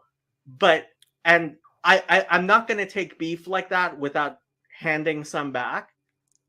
But honestly, like this channel was never made to blow up and for me to become honest, and it's kind of against my religion. It is. I'm not a Dawa channel. I'm never going to be a Dawa channel. I don't think you need to be a Dawa channel to have a lot of followers. Like, you're just presenting what you believe. You're not telling anybody to come be a Jew. You're just giving reasons why you are. I think there's a difference there. If we can continue to have discussions, frankly, I would rather your channel be gain subscribers than mine. And I'm serious about that. I would rather your channel gain subscribers than my channel. okay, can we summarize? Because I don't. He's obviously gone. We've made our positions clear. We weren't satisfied with the tweet and the way the conversation was represented, and that goes for me, Kino, and Khalil. I mean, that's as simple as it was. And again, even within this conversation, it's still getting misrepresented. So, I mean, fine, he's done it. Everybody moves on, and that's the end of it. I mean, I don't see what more there is to hash out with this. I mean, in my mind, why are we paying so much attention to this? We've got no having any further dialogue with this. Jacob, I wasn't. No. We don't have any intention of having any further dialogue with him, and so we've got other things that we need to be concentrating on and focusing on. So why are we entertaining any more going backwards and forwards? It's done. We made our views clear on the thing. Jacob has said there's no Salafi handlers, there's no direct Arab money. Again, there's other ideas that Jacob might have. I don't feel that we need to be involved in those conversations, or we should be mentioned when those conversations are happening. That's where I pretty much stand on it. I mean, I don't know what you're saying, Khalil, but time to move on. No, but I'm in agreement with you. I only want to make this video now with everything that I can pull up about what Khalil Andani has said, because he considers himself an academic. He's been a Harvard graduate for quite a few years now. So like, and the thing is that I think that he's backing himself up now by saying, yeah, it's possible that I could have said that the Ismaili position, as an Ismaili academic, I could have said that the Ismailis could have made alcohol halal. If you're an Ismaili academic, you wouldn't make that mistake. I mean, that's what's an academic? An academic is a professional expert in their field. How could somebody mess up on such a small, tiny problem? He's looking at me like, bro, you don't even know the basics of what I believe. If you did, then you wouldn't say that. Well, then why did you as an academic possibly say it in the past? Okay, Khalil, look, he made clear here that he does not believe that the Aga Khan could say that alcohol is now haram. I mean halal. And I think a good conversation would be you accepting that and being like, okay, so we agree here. Now let's put that aside for 1 minute, because I want to talk about why we're talking about this and why I am going to continue having conversations like this as long as people want to have conversations about this on my channel. Because like I said, I think it's really, really important that your channel have Shia Muslims on it. I think that ultimately Dr. Andani is going to be a voice for Ismailis, and Ismailis are a part of the Muslim world. That's why he is invited on my channel, despite my disagreements with him. And while I realize that the position of certainly Ismaili is a just waiting for I'm having connection problems. Okay. I hear you, Killer. You're clear. Okay. The Ismailis are a minority among Shia Muslims, and Shia Muslims are a minority. And in fact, Dr. Andani doesn't like me saying this, but I do think it's pretty accurate to say that Ismaili views are fringe within the greater Muslim body. At the same time, I'm not in a position to differentiate between various Muslims. This is a Muslim voice on YouTube, and I think you're not having him on your channel does not reflect well on you. And I think until you have somebody actually representing not necessarily Ismaili, but at least the Shia, I don't even know what you call it, but look, the fact is, when Jordan Peterson said Muslims need to get their house in order, there is a massacre of Shia Muslims happening in Muslim countries, which is new to Islam. Islam was not the bloody craziness that it is now. And okay, now, yes, Jake, because the stream is about you, you obviously get to speak. And very funny.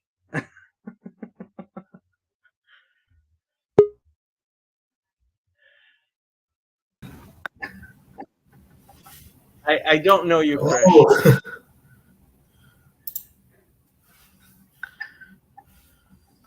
I don't know you, Chris. Oh yeah. You got to turn YouTube off, Chris. There's an echo. Do you guys know Chris? I know Chris. Is he Christian? No, I don't think so. Okay. Oh, he I remember seeing him in GodLogic stream. And Sam, who is somebody who has come on your stream and somebody I respect greatly, says, I agree with Jacob. As a Christian observer of the whole Jake Andani EAW Dawa feud, it didn't make anyone look good. Assalamu alaikum. Wa alaikum salam wa rahmatullah. Wa alaikum salam. Shalom Alaikum aleichem. salam. Thank you for coming on my stream. And if you would like to apologize for that tweet, we can put this behind us. What's wrong with the tweet? Okay. I think it misrepresented me. How so? I would never say that you there. In fact, I tried to make very clear that there was no direct influence, and I was not saying you were being paid by the Saudis in that way. Well, if you think that was clear, I think you're an incredibly poor communicator. Jake, if you listened to the actual video, did you? Yeah, I heard it. You heard the whole video, and you thought that I had not clearly shown that I did not mean that you were being paid directly by the Saudis. Well, I didn't listen to the whole video. I listened to the portion where this was discussed, which was in the beginning of the stream. I didn't listen to the whole, whatever, 3 hours afterwards or whatever it was. Right. There was a discussion afterwards, and it wasn't. But I thought I was being clear, and frankly, if I was not, I apologize. I have no reason, and in fact, I would think it would be ridiculous for any Saudi handler, and I disliked the use of the word handler, and I made that clear with Dr. Andani on this stream, and Khalil and Friendly were here for that, that I don't think there is that sort of influence. I do think that Saudi Arabia has amplified the Salafi, whatever you call it. Salafi. Every time you say, I think of falafels. Well, actually, that's what Luke said, who was my friend who just happened to be on. I was having a just chatting stream, and Dr. Andani comes on, and frankly, it was a rather soapboxy, rather tame stream that suddenly now has more views than basically my entire channel does, because Jake took and honestly, I think like it has like 8,000 views, which like my entire channel doesn't have videos with 8,000 views. That's the Saudi push, baby.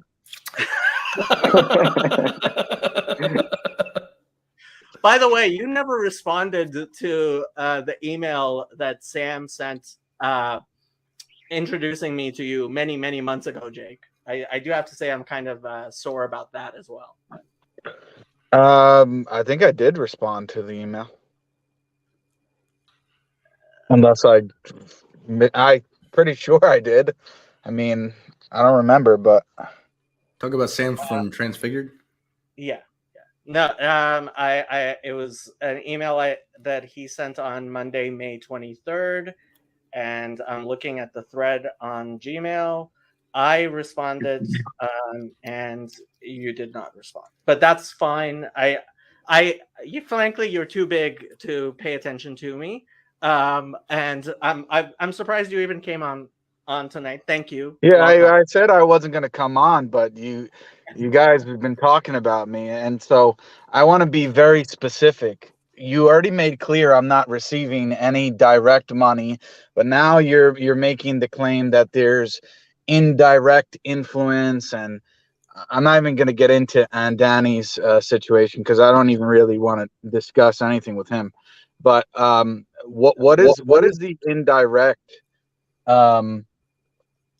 funding or pushing of my channel? When do you think that happened? Because the brothers before were trying to get you to be very specific about it, and it's not really clear to me what the influence is that you're claiming. Okay. So what I did bring up is specifically the Carnegie Endowment talks about this. This is something that I think if you look into, people who have been studying the Middle East and the money that is being spent by the Kingdom of Saudi Arabia on influencing how Islam is viewed throughout the world, and specifically in the West. I think this is something that is the soft influence of Saudi Arabia through indirect funding of all kinds of things, including Islamic centers and masajid and things like that. This is not controversial. It's not something I came up with myself. And although I'm not saying that Wikipedia is in any way an actual source of information, I think anybody who would like to can look at the sources that are cited here in the Wikipedia article to see that what I am saying is not in any way controversial. Yeah, Jacob, listen, I heard all of that before. You're just kind of repeating the same thing, which is very general, broad strokes. I want to know how that is specifically applying to me, the Saudi metaphysician, as an individual. You operate in that milieu, that that environment that's going on. That this channel is the number one thing anybody who pays attention to this channel will hear is the word distributed cognition. And this corner of the internet, which I am involved in, with which I am a tiny part of, we talk about things like aggregors and spirits in which people get involved. This is what this channel is about. I don't know what that means. I don't know what any of that means. I understand, but that's the context of the conversation I was having, and but I'm asking you to explain because I don't understand what it means. Okay, so it's not simple, but distributed cognition talks about how human beings, our cognition, our brain, our consciousness is not contained within us individually. It is something that we, in coordination with other human beings, by talking to them, by being around them, we come up with our thoughts. And so there are some people have started calling it an aggregor. I actually like the term spirit better, like Paul Vanderklay, who is actually probably the leader of this corner of the internet, and Professor John Vervaeke, who is a cognitive scientist at the University of Toronto, who is a more prominent YouTuber, and Jonathan Pajot, who is an even more prominent YouTuber, and to some extent it gets to Jordan Peterson and Joe Rogan and things like that as well.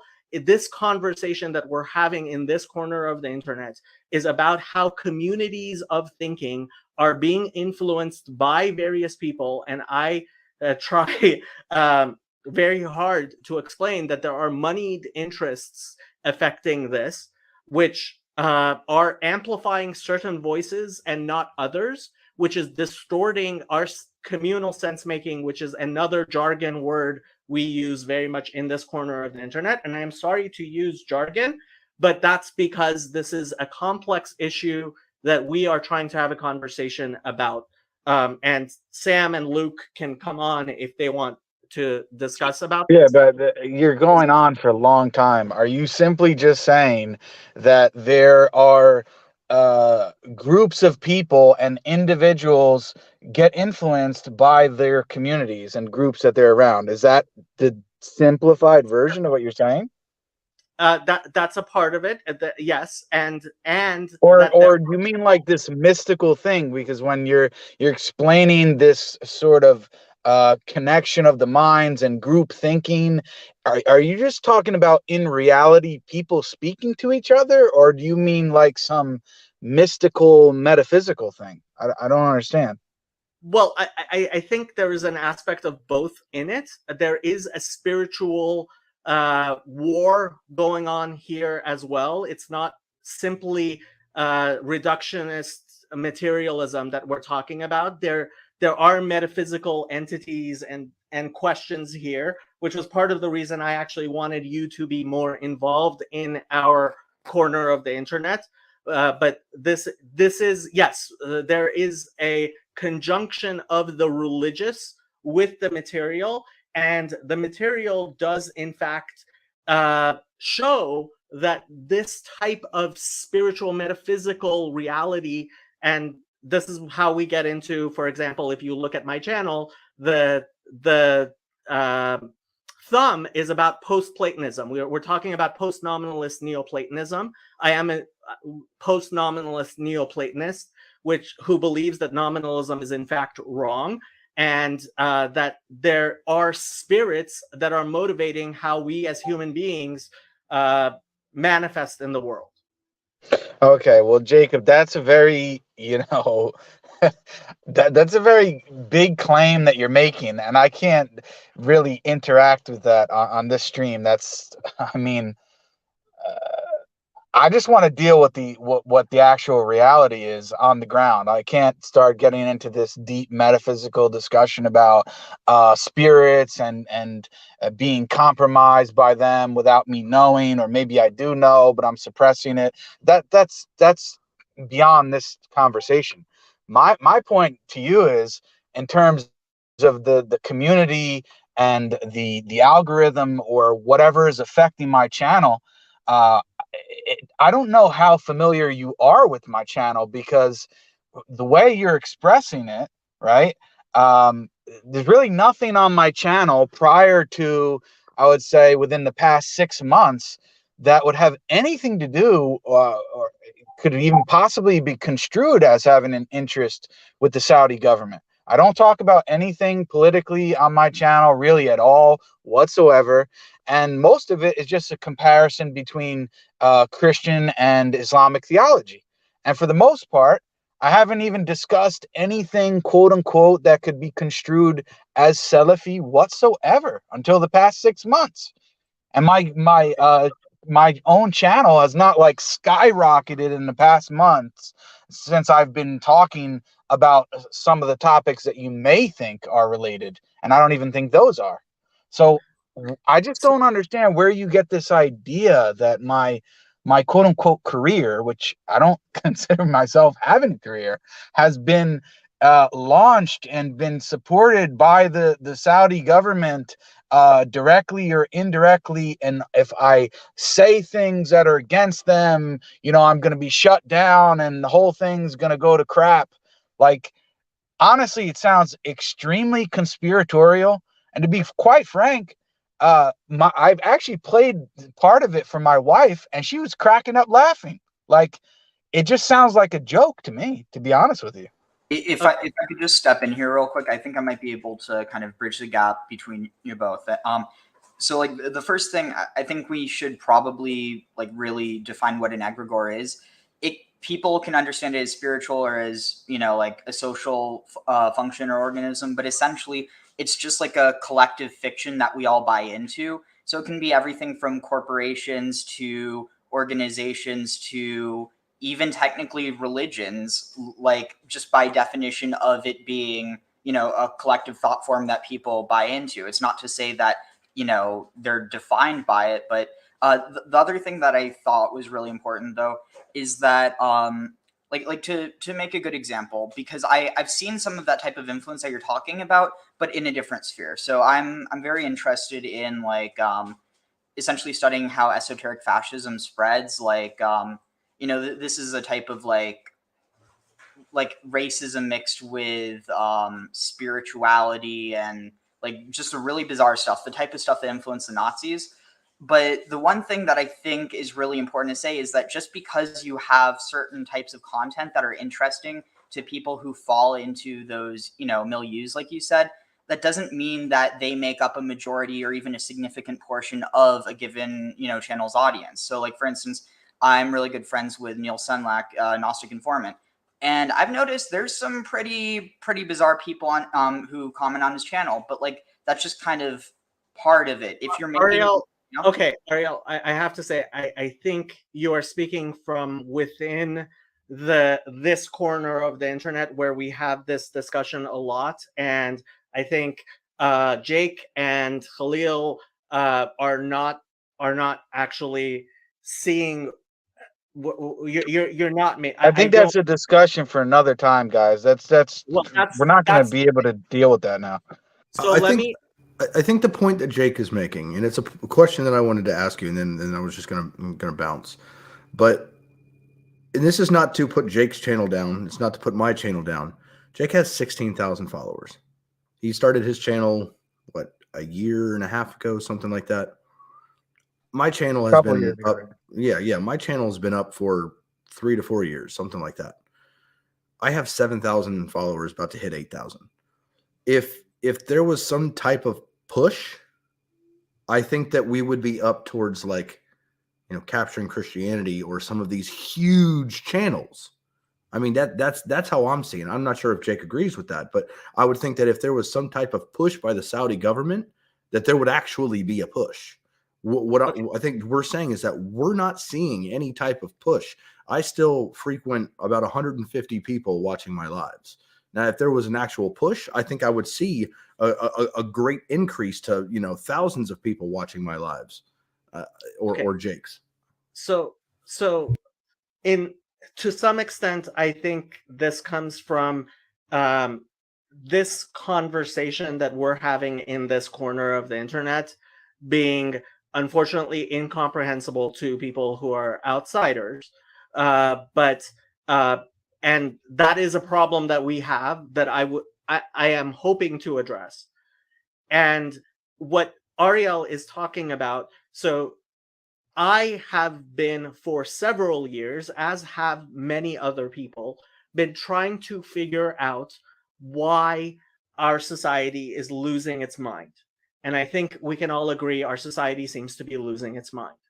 And while this is a bold claim to make, and it requires great study to make such a claim, I think it is the correct claim, which is that the best way to manipulate the conversation is not through big voices, it's actually through small channels, and that having indirect and part of the reason I wanted to actually when I brought up when I was going to have this discussion and I wasn't expecting any guests to show up, what I was going to bring up is things like bootleggers and Baptists, these ideas which exist about how people who do not necessarily agree with each other can end up working together for common aims. And yes, this is a very complicated claim, and it's a very I would like to think a very nuanced claim that if you were to look into, you would in fact find is truthful. And I would want somebody like the Muslim metaphysician, as a metaphysician, to actually want to discuss ideas like this. And that's part of why this discussion is being had, partially in philosophy, partially in theology, because it does reach down into metaphysics, theology, and from politics, which is where I started from. And we are seeing the effects. And what I am saying may sound strange to you. It definitely does. It is. Say that again, Jake. It definitely does. I don't want to cut you off, but I'm sorry, guys, but this whole thing, which was totally missing from, you didn't mention anything like this, whether you think my clip was taken out of context or what have you. None of this was mentioned in the context of that video. So even if somebody watched that entire hour and a half discussion and they didn't watch your other videos, they would have no idea of the context where you're coming from with this grand, spiritual and metaphysical claim and all this kind of stuff. So, I mean, everything you're saying now just really tells me that your claims and all of your statements, really what they're motivated by is this whole other thing that you're talking about now. And that's fine. That's your position. You can believe whatever you want. I happen to think that it's a bit crazy, but I mean, that's besides the point. That now it's becoming extremely clear that that's really the motivation and what is, sort of propelling all of these claims. Yes, and I mean, again, I did not expect you to ever see that discussion. I didn't expect it to be clipped and seen by thousands of people. This little corner of the internet is actually pretty little, and we are trying to figure things out as best we can. And I'm sorry if I am not very clear. I'm no spokesperson. I am trying to have conversations with people that are nuanced, that include actually discussing things like this. And I will be the first person to say I am not a very good spokesperson. Obviously, I way too much to be some sort of spokesperson or great communicator. This channel, that video was just a just chatting channel. And this channel is mostly a just chatting channel.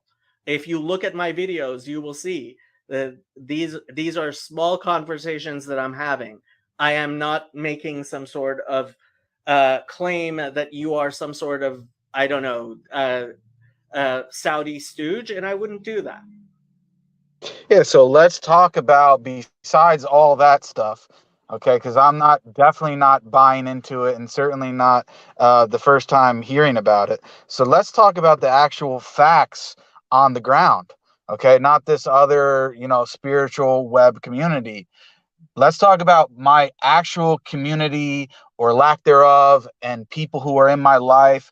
You didn't use the word handlers, but we know your friend did.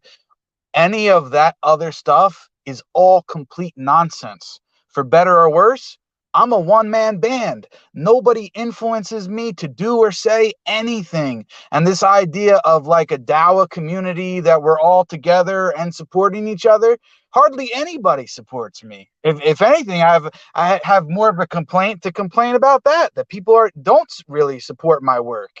I don't bring, if you look at my channel, I've had more Christian guests on than Muslims. I don't bring Muslim Dawa people onto my channel, onto my Muslim Metaphysician channel. I don't give a damn what anybody else says, what they think about what I do, and I don't care. I can throw names out there of big names that people think I'm affiliated with or not. I'm not affiliated with anyone in that regard that people are going to try to convince me or tell me what I need to think. I don't care if it's the Saudi government. I don't care if it's Sapiens Institute or other programs that I've worked with in a small fashion. It doesn't matter. I'm my own man, and nobody's going to tell me what to think or what to believe or what to say on my YouTube channel whatsoever. And I don't think I could be more clear than that. And nobody is supporting me directly in terms of funding. If you can go to my Google and look at my Patreon account or my YouTube, it's like $100 a month. Okay, nobody's supporting me as far as funding goes that way. And indirectly, nobody's influencing me either. In fact, part of my problem is I don't want to listen to what anybody else says. I don't give a damn what they tell me. So you guys are just completely way off base. You're dealing with the wrong person. Jake, the quote unquote Saudi metaphysician, couldn't be further from it. You've got the wrong guy. Okay, as I made clear from the very beginning, I thought this was cute and funny, and I still think it's cute and funny. And it was my response to being clipped out of context. I certainly, and it may be that it's cute and funny because here what you're saying as, oh, I am my own person, nobody influences me, sounds 100% like the type of thing that this channel and this corner of the internet has been opposed to as and I don't mean this to be offensive, but it will be, as a very ignorant thing for somebody as smart as you to say. Because that's not how human beings function. And I will point you to the work of John Vervaeke, who is an actual cognitive scientist, and where cognitive science is leading us. And that type of belief that I think for myself, this is something I say on my channel all over the place. Anybody who thinks they think for themselves is so completely wrong that it is a mind virus to believe you think for yourself. And I don't realize think you don't understand what I mean by that. Of course, I'm thinking in the domain of Islam. I'm not thinking in terms of Judaism or Christianity or paganism or atheism and all that stuff. Yes, I have certain quote unquote intellectual constraints as far as what my religion teaches and what's in the realm of orthodoxy and those things. Certainly, I'm not saying like I'm just completely thinking totally outside the box and in that regard. No, but I mean, in terms of what I specifically choose to believe and what I specifically choose to speak about on my channel, yes, I do have a choice over it. And when I say nobody's influencing, I mean, nobody is whispering in my ear and saying, hey, Jake, you need to talk about this. Or, hey, Jake, you should believe this. Or, hey, Jake, you should believe that. No, people aren't doing that. And if people try to do that with me, they know that it's not going to work in terms of they're going to get a very harsh reaction back. So I'm not talking about that I don't have any influence in my life and, you know, I'm just like a brick on the ground. No, of course, I have a family, I have friends, you know, I hope my wife influences me to, you know, be a better person and be more patient, all these kind of things. Sure, I'm not denying any of that. I'm just saying in the way that you're construing it or in the way that it appears in the context of the clip and even the entire hour and 30 minutes and what Mr. Andani may think in terms of who my handlers are and who these people are that are supposedly influencing me or telling me what to say or do. There's nothing like that. It's not happening. I agree 100% that it's not direct. It's not any actual person. What I will point to is what I pointed to at the very beginning of this stream in trying to clarify what I was saying. And again, I realize this is new to a lot of people, but this is something that this is what I am trying to actually convince people of, that the environment that you just talked about, which indirectly influences you, has been very strongly influenced by a lot of money, $75 billion by one estimate. How do you figure that? What? Saudi Arabia. Okay, what community am I a part of that is being influenced by Saudi Arabia? So, okay, let me read this. This is from the Wikipedia article. No, but I'm just saying, Jacob, you don't really know me, dude. You've maybe seen me on YouTube. How do you know me? You don't really know me from a can of paint. How do you know who I'm being influenced by? Because there's $75 billion of Saudi money influencing the Muslim Okay, and there's also $75 billion probably from other groups doing the same thing. So how would you know which network of influence I'm tapping into and what I'm not, and which percentage is going to each group? How are you configuring any of that? Okay, so you are 100% correct. There are multiple groups which are involved, and they are spending a lot of money deranging our conversations. And you're 100% correct. I am sure there's actually even Iranian money that is indirectly very, very indirectly, sorry, I did not mean to say directly, that is indirectly influencing your environment in which you live. And that's what this channel and the conversations in this corner of the internet have been about and will continue to be about, and what I want to speak about. And I realize that's a very different claim from anything you may be aware of, but that is in fact the claim that my just chatting conversation and the general this part of the internet has been involved in. Yeah, but that's not in the hour and a half that you were on there speaking with your friend, none of that was brought up whatsoever. You keep on calling Dr. Andani my friend. I barely know Dr. Andani. Okay, whatever. And Danny, the point is, when you guys were discussing it, that wasn't brought up. So your claim that I'm, taking things out of context, even if I played the whole clip, nobody would get the picture that you're portraying right now. Nobody. I don't think nobody. And I think that if you had included a link, then it would be possible for people to understand from the context of my channel. And yeah, they would have to watch other videos. They may have, but that's not what happened. Is you took a clip that who's going to invest that much time? Then my entire channel. Look, I created my channel because I am trying to explain something that I believe is very difficult. And if you're going to clip me in that way, then my response was precisely what it was in order to clarify this. Yeah, and I don't really care.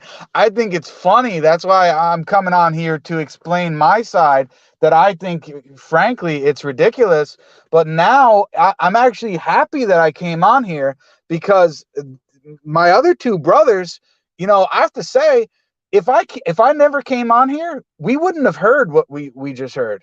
They were not able to actually ask you questions in a direct enough manner to actually really get to the point that was what was most relevant, which is this, from my standpoint, this conspiratorial grand scheme idea that you have. I mean, Khalil, you can correct me if I'm wrong, but in what he's explaining now, is this pretty much radically different than what you were understanding? Yeah, and I think everybody that saw the tweet, that saw the conversation between Andani and Jacob, Salafi handlers were specifically spoken, and I'm going to go back and watch the video. But I think it was that Khalil and Danny actually made the comment that we had a good conversation one night, and then 2 days later, Khalil had went off and completely did this. That's because his Salafi handlers put him in check, and then he actually went on and said all these things and takfired Andani again. So I don't even think that you and Andani are completely in line with what you. Yeah, they don't agree. They're coming from two different angles, because I don't even think Andani buys into what he's putting down here. No, like you can even see it in the comments right now. He's not talking about the same thing that you are, Jacob.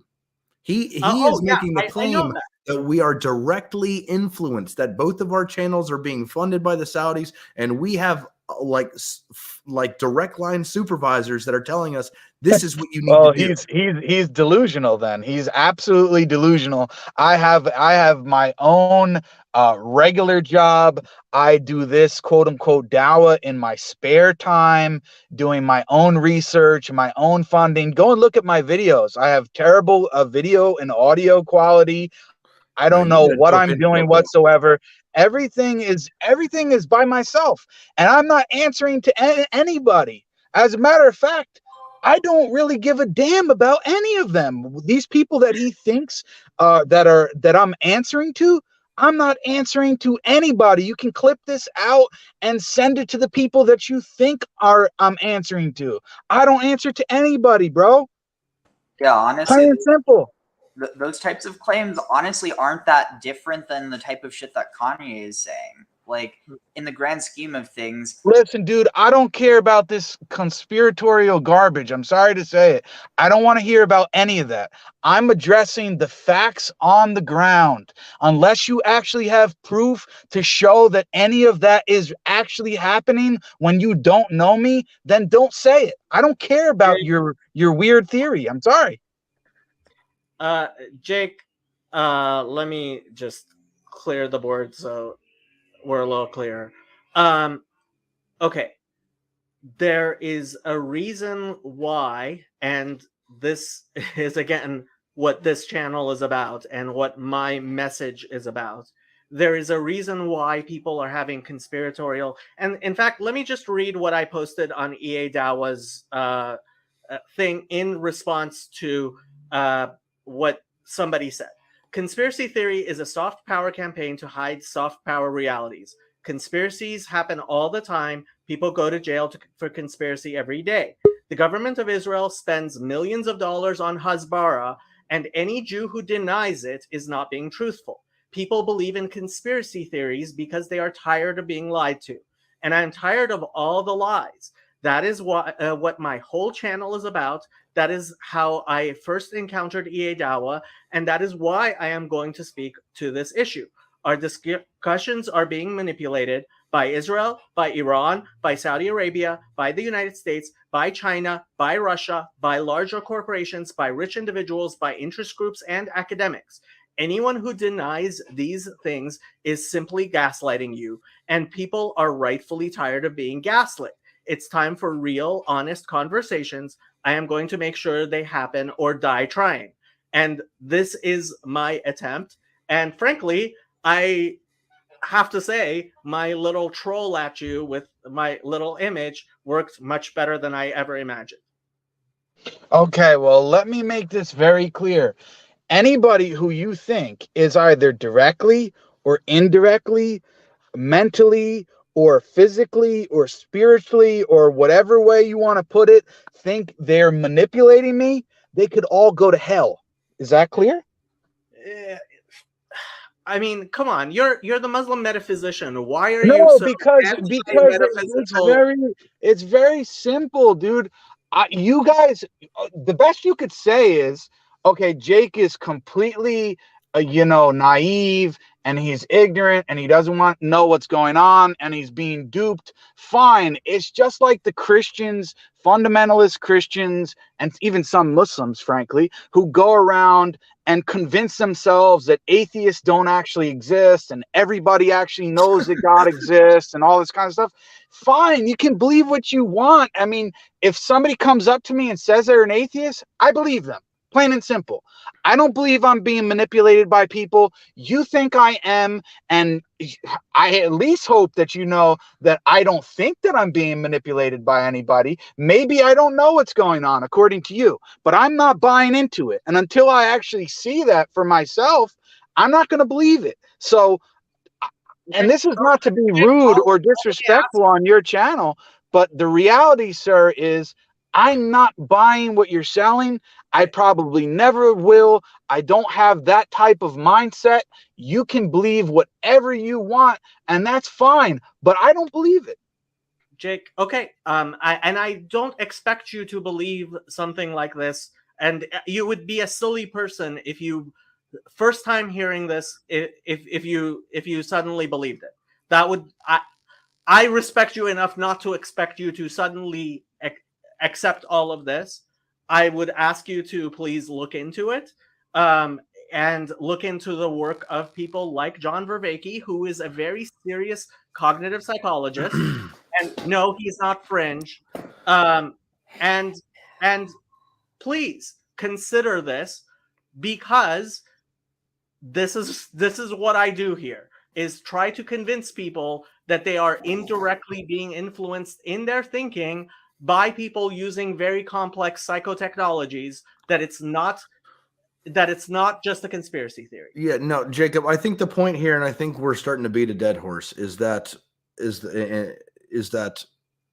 Jake and myself and Danny came on, made very specific claims that are very different from what you're saying right here. So that is what we are addressing. That's what we're interested in addressing, is if you're making claims like Andani made, bring your damn receipts. If you don't bring your damn receipts to that, it's totally different from what you're talking about. So then I would get back with Andani and say, hey, bro, we're talking about two different things, right? Here's what I'm talking about. Here's what you're talking about. You're making these grandiose claims, right? And you need to bring evidence for that. So earlier in the stream, when I had you and Friendly in the background, and I was talking just to Dr. and Danny, I hope I'm saying that correctly. Don't matter. I tried to clarify that very clearly, and I said, using the term handlers and direct influence, that's not what's going on. And I perfectly want to make that clear from the beginning to end.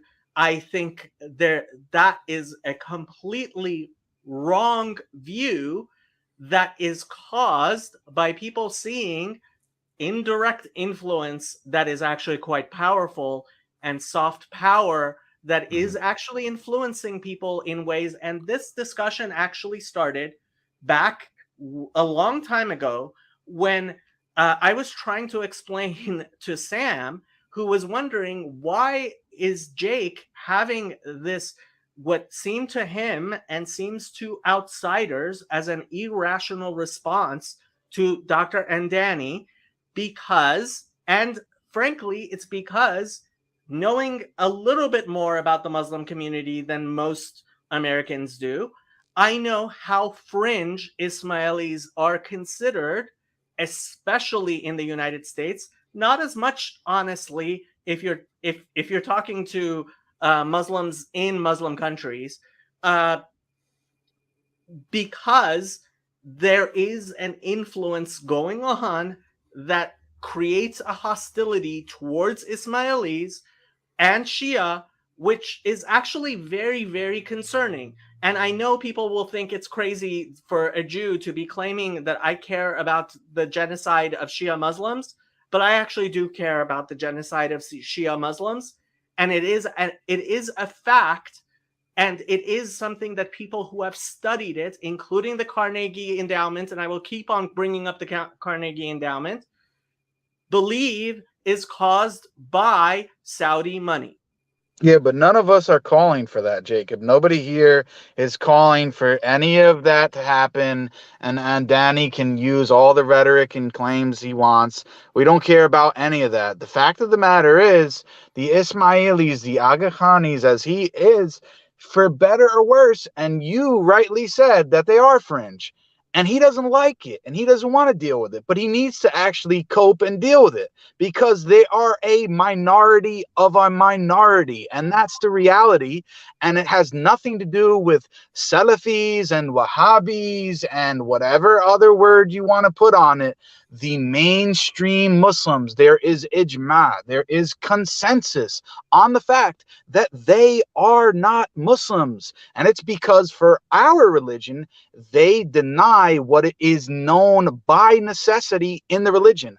I have consulted many classical scholars that are not Salafis, that are not Wahhabis, and they all unanimously gave me the answer that they are not Muslims. Why?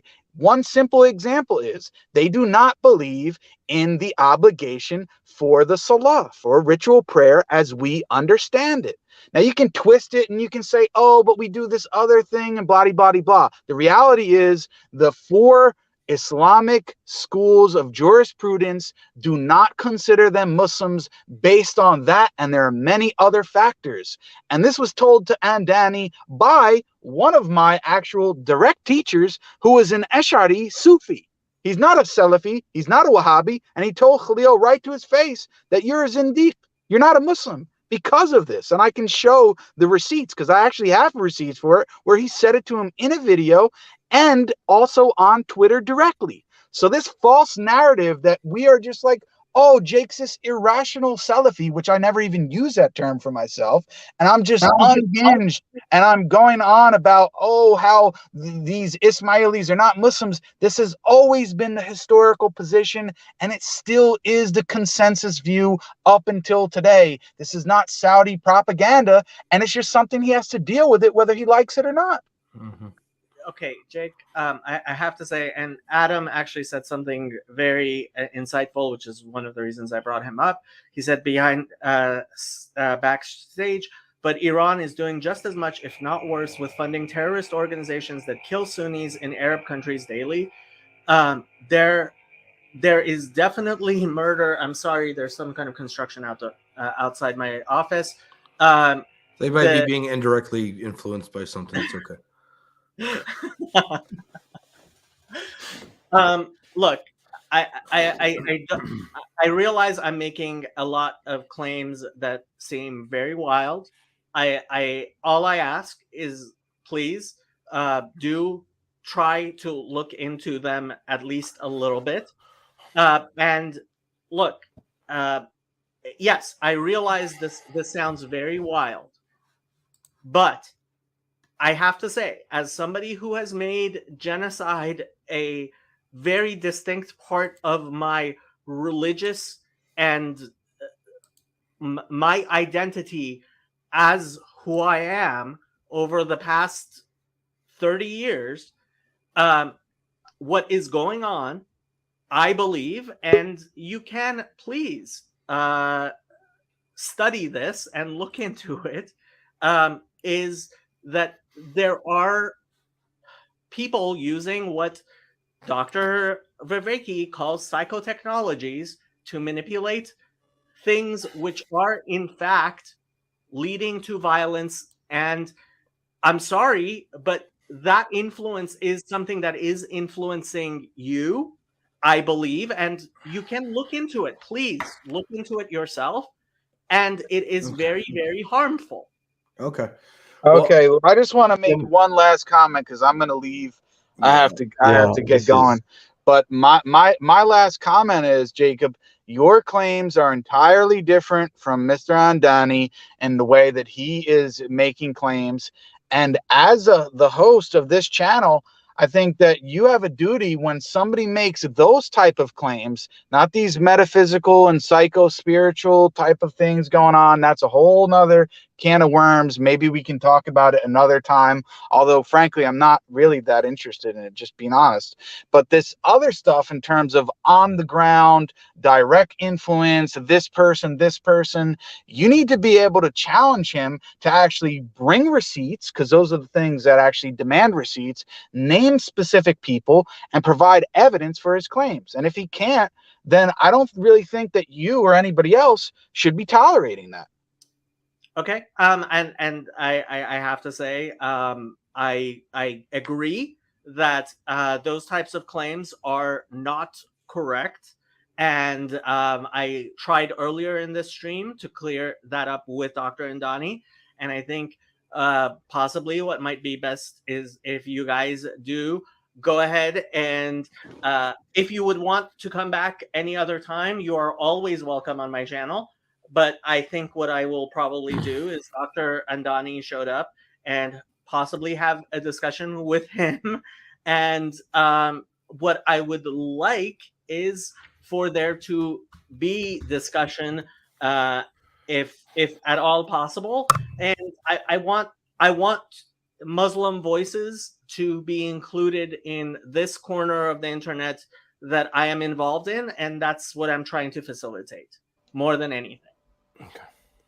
All right, well, take care, and salam alaikum to Jake, before you go. Wa alaikum salam. All right. I'm going to jump off too. Thanks, Jacob, for clearing the water. Thanks, for showing that the claims that you're making are totally different from Andani's. And like I said, what you keep going back to is something that nobody else really knows much about. That's not why I'm pissed. I'm pissed because of Andani and the things that he's saying and the misrepresentations that he's making and things like that. And that's why Jake came on, because there is a long history about Andani that you don't know about. And it's not my job to be a schoolgirl and, spread these rumors and spread those rumors. I really don't care. Like, he can go off on his corner of the internet and do what he does and talk about everything that he talks about that's completely un-Islamic, and get pissed off when a baby Muslim like myself takfirs him. But I mean, it is what it is. That's what we're trying to address. But thanks for having me on. Friendly You're Muslim. always welcome. Room. I appreciate it. And assalamu alaikum to Brother Adam. And you guys have a good night. Walaikum assalam. Yeah, I'm just gonna.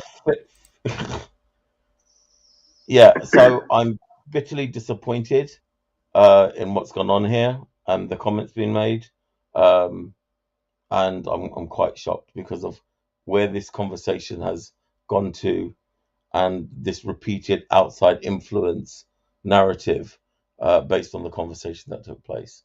I'm actually quite concerned. And I don't actually want to. I don't know. I've got to ponder this, but I don't think it's. Yeah, Jacob. Yeah, well, mate, I'm disappointed. To be fair, that's my feeling on this at the moment. I'll tell you honestly. The more you say things like that, the more it makes me think that you may, in fact, be one of the indirect handlers. Oh, exactly. Jacob, mate, look, I'm disappointed in the way this conversation has taken place. I mean, you want to have conversations, and I don't know who you are. You don't use your video. You don't use your real name. You show up, and in a very particular way, you are in fact influencing the conversation. And I have to wonder if you're not the handlers that some people are seeing. Okay.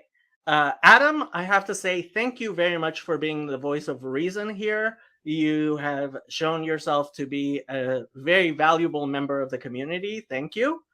And Dr. Andani, welcome again. Yeah, sorry, my phone died. My mic died, so I had to hop off just when Jake came on. So, a few things. Let me just be clear. Is your name, am I saying it correctly? Andani? Yeah, that's fine. Yeah. So look, I think Jake asked for receipts about what I said. The receipts are there. Okay.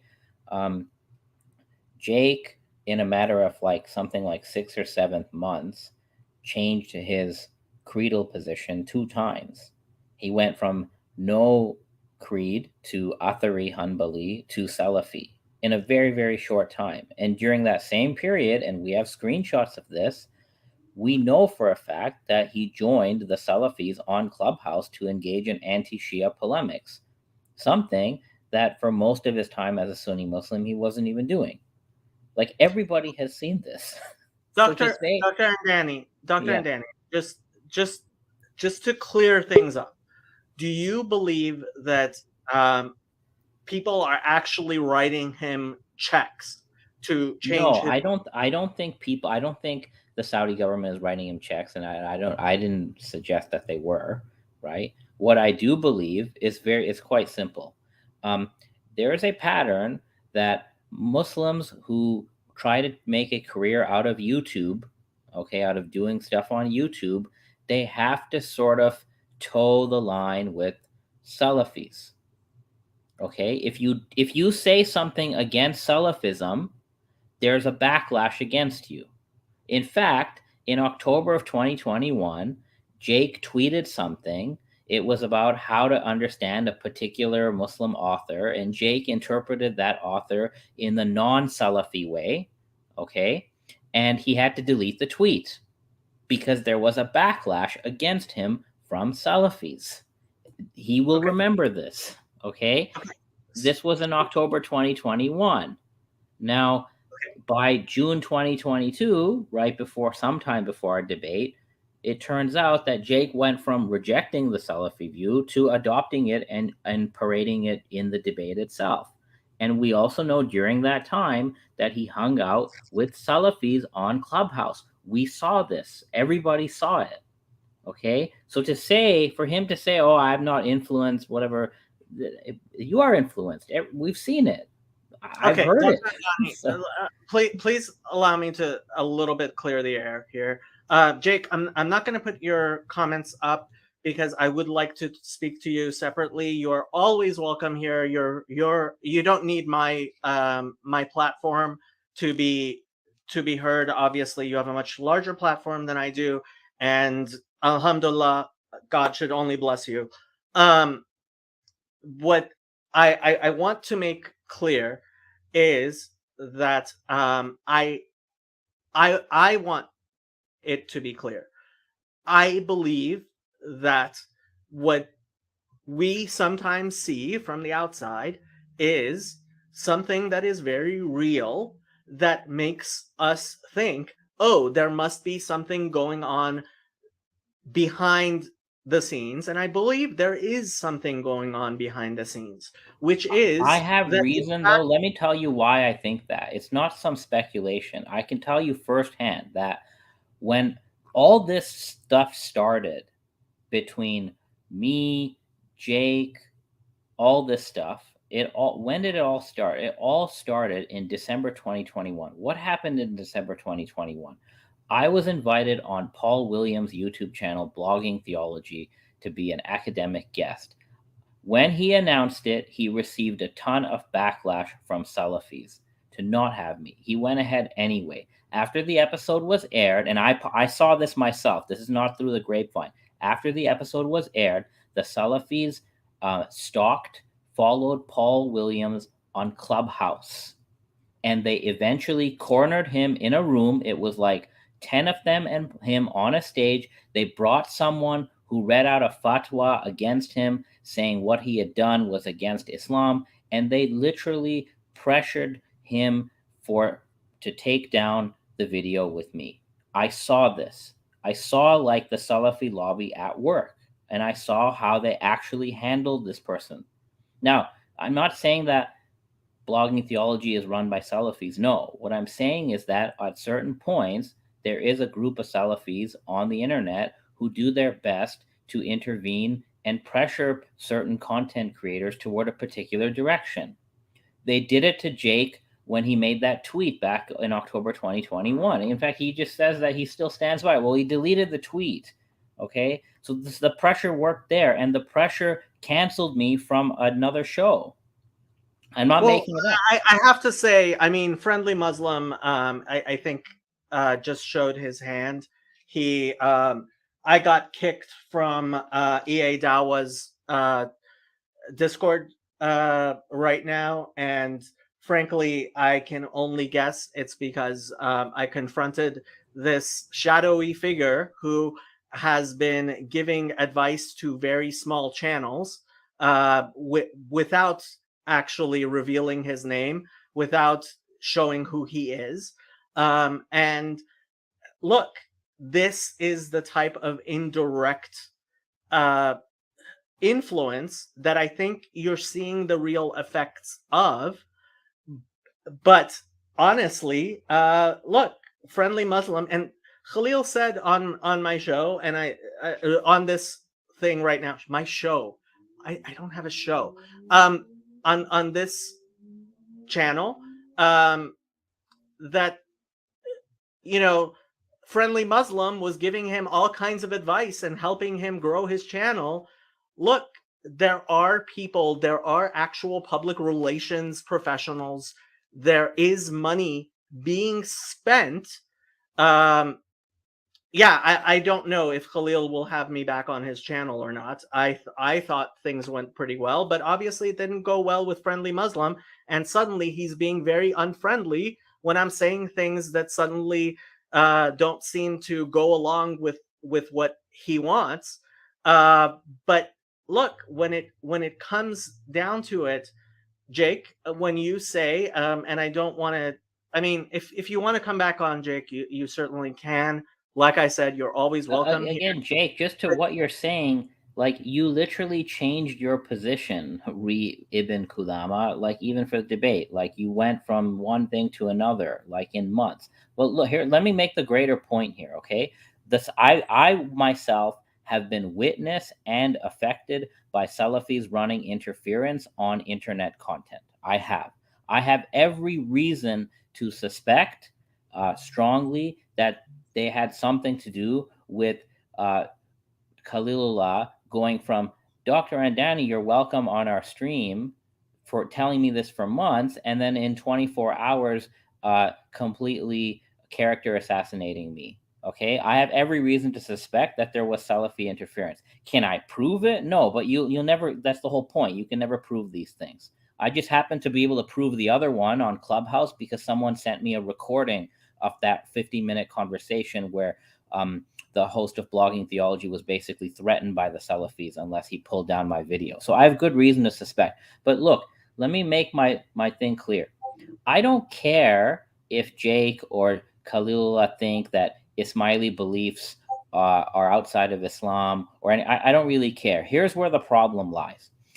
The legal position in Sunni law is that someone who claims to be Muslim and is then takfired is punished by death. Okay, so the person who has been classified as a kafir, legally they're an apostate from Islam and they are to be punished by death. There's a death penalty. That's if they were Muslim, right now, though.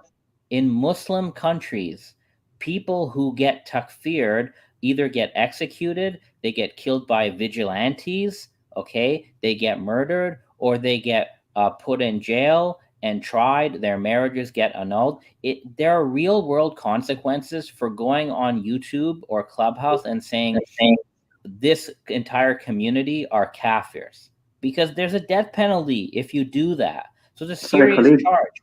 And the person who hosted Mr. Jake when he made a Clubhouse room against Ismailism back in December 10th, 2021, the person who hosted him is a user by the name of Elena Ali. She runs an anti-Ismaili website.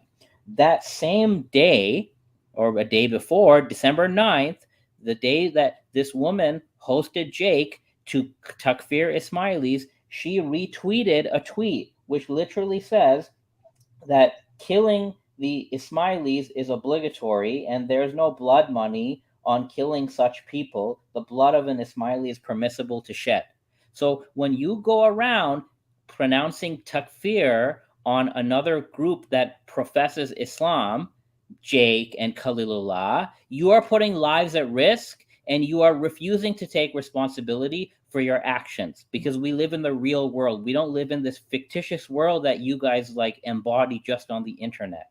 This is the only reason why I have a problem with this sort of behavior. I don't care if you want to say our theology is dumb, it doesn't make sense. I have no problem with that. But when you go around publicly creating videos and rooms, when you call me a kafir, you're putting a bounty on my head. Because again, in Islamic fiqh of Sunnis, if someone's a kafir and then a vigilante kills them, there's no penalty on that person. That's not right. Well documented, like in the academic and the fiqh books. So this is what I have a problem with. This rhetoric that a community is a bunch of kafirs. This is what extremist groups use to justify bombing a Shia mosque in Afghanistan or in Iraq or wherever it is. Khalil, can I just stop you right there?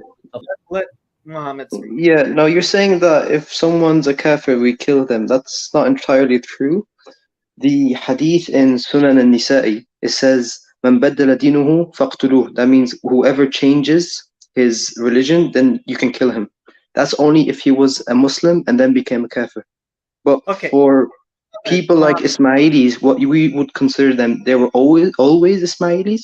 They were never Muslim, so they wouldn't be killed, is what I'm saying. This is not. This is actually not. This is not the opinion in the fiqh books. We are called kafir murtad. We're not called kafirs from birth. That's why even Ghazali, who's a mainstream theologian in the Sunni tradition, Ghazali actually said, and this is documented, it's mandatory for the ruler to kill the Ismailis. So if you want to hold up these opinions from the likes of Ghazali or Ibn Taymiyyah, you do that, but you are putting our life in danger. And yes, Jake, Shadi al-Masri, whether he's a Sufi or Ash'ari, I don't care, he is putting my life in danger. This week on Twitter, 2 people said that my head should be detached from my body. So when you publish videos calling me a kafir or calling my community kafirs, this is what you're doing. And finally, my final point, There is actually no ijma today that Ismailis are not Muslims. The proof of this is how the real world actually works. Ismailis hold many, many outreach events to the wider Sunni Muslim communities in our areas, and the Sunni leadership always comes. They don't come and say, you guys are kafirs. They attend our events and they treat us as Muslims. In major countries like Pakistan, that is Muslim majority, in Tanzania, Muslim majority, in UAE, Muslim majority. In many Muslim countries, the Ismaili community is active. We are recognized as Muslims. The institutions of the Ismaili community are operating and identifying as Muslims, and nobody comes and says, oh, you guys are kafirs. The Sunni leadership works with us in those countries. Why did the Sunni scholars in East Africa ask the Aga Khan to create a madrasa program for their kids if we are a bunch of kafirs? That doesn't make any sense. So the real world is not the world of the internet that you people inhabit, and you think that that's the whole Muslim world, which is Salafi dominated. The real world is the world on the ground. So in places like Pakistan, in East African countries that are Muslim majority, in UAE, and in many other places, even in Egypt, Ismailis are recognized as Muslims. And even in the USA, there's video footage where you see when the Aga Khan visits the USA, why do all these Muslim leaders come and talk with him? Why do they come in Canada? Why do they come meet with him if everyone considers kafirs? In 1972, when Pakistan held a conference about the life of the Prophet, all the Sunni ulama of Pakistan are invited. Who gave the keynote address? The Aga Khan gave the keynote address. Nobody would have attended the conference if they felt that a kafir is giving the keynote address on a conference on the Prophet. And in Saudi Arabia, although the Saudis, are not very favorable to Shia, Ismailis are allowed to go to the holy places. Only Muslims can go to the holy places. Ismailis are allowed to go because we are de facto recognized as Muslims. It's true that in the medieval times, we were takfired a lot. I won't deny that. Ghazali said we should be killed. Ibn Taymiyyah said we should be killed. The problem with the discourse of people like Jake and Khalilullah is that they take these medieval opinions and they act as if this is what's the reality on the ground today. And when they do that, they are jeopardizing our lives. And this is why I have a big problem with it. And this is why, as long as you guys keep this takfiri rhetoric, I'm always going to oppose you on this. Because I'm fighting for the preservation of people's lives, and you are using violent language that jeopardizes people's lives. And while you live in the USA, you're completely secure from it. But when a bomb blast goes off in Pakistan or Afghanistan, you're not affected. My people are affected. And that's what matters at the end, life and death. So take some responsibility for your words, or stop this takfiri rhetoric. There are responsible ways to criticize the beliefs of another community without putting us in danger. And I expect you guys to be adults and know better. Okay. I have to say, what I think we are seeing here is a divide that is important and unfortunate, which is that you can have an influence, a small influence from a small YouTube channel, which I realize I don't think Jake, and I'm sure Khalil, do not want anybody to be hurt. They do not mean for people to be murdered, certainly. The problem is real, though, that we are seeing Muslims murdering Muslims, and I am not a person to say who is a Muslim and who is not a Muslim. I was wondering if Ismaili Muslims are allowed to make Hajj, and I would like to point out, if you're able to make Hajj together, right? And you're at the very least able to go and circumambulate the Kaaba together, right? Hopefully you can clearly see each other as Muslims, and as I understand Muslim history, Islam 100 years ago, yes, it had the same problems that the rest of the world did, but there's no reason why the Peace of Westphalia, where the Catholics and the Protestants stopped killing each other, cannot again apply, hopefully, in a lot of Muslim contexts. And I'm sorry, but I do think especially a lot of American Muslims, and probably British ones, but certainly American Muslims, what I see as somebody who was born in Iran and understands what the real facts in Iran and on the ground in the Middle East have been, we live in a very different world in the United States than the actual world in which, yes, Shia and Sunni Muslims are murdering each other for no other reason than going to a different masjid, and it is in a very real sense sometimes racial, and it's I think you have to take what Dr. Andani is saying very seriously. He comes from a group that is being murdered, and there are people who are taking the animosity and creating more animosity. And I do have to say, when you look at things like, again, the Carnegie Endowment for Peace and what they have to say, and people who have studied genocide and understand how genocide and mob violence works, there is a real problem here. And hopefully, through actual dialogue, we can get through and really have a dialogue. And frankly, I have to say, I do have to, the more I think about it, believe that people like Friendly Muslim do exist in order to prod people like Jake and Dr. Andani not to be able to have civil conversations together. And what I would love to see is civil conversations. I think you guys can have civil conversations, understand each other, and hopefully see each other, if not as fellow Muslims, fellow human beings. I agree. We should see each other as fellow human beings. But when you takfir a Muslim, you take away their rights. You dehumanize them. This is not a question of, oh, you're not a Muslim, so now we're going to treat you like a Jew or Christian. No, when someone who professes Islam is then takfired and told you're a kafir, then you have no rights.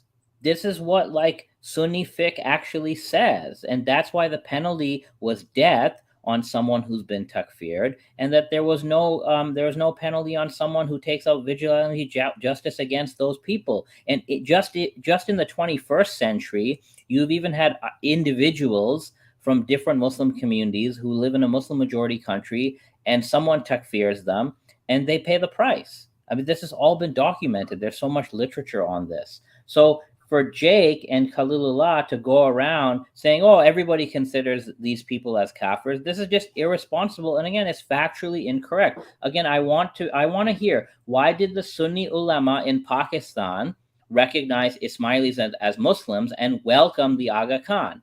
Why do the Sunni ulama in East Africa, in Mombasa, Tanzania, Kenya, ask the Ismaili community to create a madrasa system for them? So there's a disconnect here between this takfiri rhetoric of, oh, there's a consensus on this, and the reality on the ground. Why were the Ismailis invited to the Amman conference in 2005, on whose website the Aga Khan's letter to the conference is still there? Why are Ismailis invited to these things if there's a consensus that we're not Muslim? There's clearly no consensus. And anybody, but look at the answers in the chat. So Mr. Jake says, oh, they're corrupt. You see, this is not an argument. This Okay. is Yeah, can I and can I by respond? the way, Jake, I've never takfired you. You are an absolute liar. I've never takfired you. I've actually said many times that people, Muslims who I disagree with theologically, they could be Salafi, they could be whatever. I consider them as Muslims. Simple. I consider them as Muslims. I disagree with them, but I don't call them kafirs. So for you to say that here in the chat, I mean, this is completely unprincipled. I really expect better than this. I kind of Okay, have to so say it's a joke, right? So then wait a minute. Everybody else is a joke. Pakistan is a joke. Saudi is a joke. Tanzania is a joke. Mombasa is a joke. Okay, Jordan is a joke. So all these UAE is a joke, and only Jake is right. Like, this is what we're supposed to believe. This is exactly the type of Salafi inspired rhetoric that I've been talking about. Okay, Can when I somebody respond says that to that? what Muslims are doing on the ground when they accept a minority community as Muslims, and when someone says this is corrupt and this is a joke, and it's no, I'm the one who's right, completely ignoring ground realities. I mean, Okay, this is Dr. a type of Andani, myopia. Dr. It Andani, doesn't really please. make sense. This is not a Okay, serious argument anymore. Okay, Dr. Andani, please let Adam respond. Go ahead, Adam. Right, yeah, no, you made a point there that some countries, some Arab countries that, or non-Arab even, allow Ismailis to, they recognize them, you could say. So Saudi, probably the most Salafi based, or Salafi does come from Saudi, they allow concerts and things like that bring Westerners, and like, nightclubs even sometimes they have now. They bring Westerners to Saudi. Does that make Saudi acceptant to Westerners? No, I'm saying that the claim that there is a universal consensus of Sunnis that Ismailis are not Muslims, this claim is factually incorrect. And Saudi is just one example that I've cited, the fact that Ismailis can go on Hajj. I've cited the example of many other countries, which I don't think I have to list again. But Ismailis don't go Hajj though, from course my knowledge. Ismailis go on Hajj. I know pretty sure Ismailis have gone on Hajj. you had like something that was like with the Aga Khan. It's a Shajo the Didar or something. Again, the Hajj to Mecca is not an obligation, i.e., if you don't undertake it, you're not going to be judged for not doing it. But you can go on Hajj, and Ismailis have gone on Hajj. In fact, Right. Okay. So I get why there's a takfir.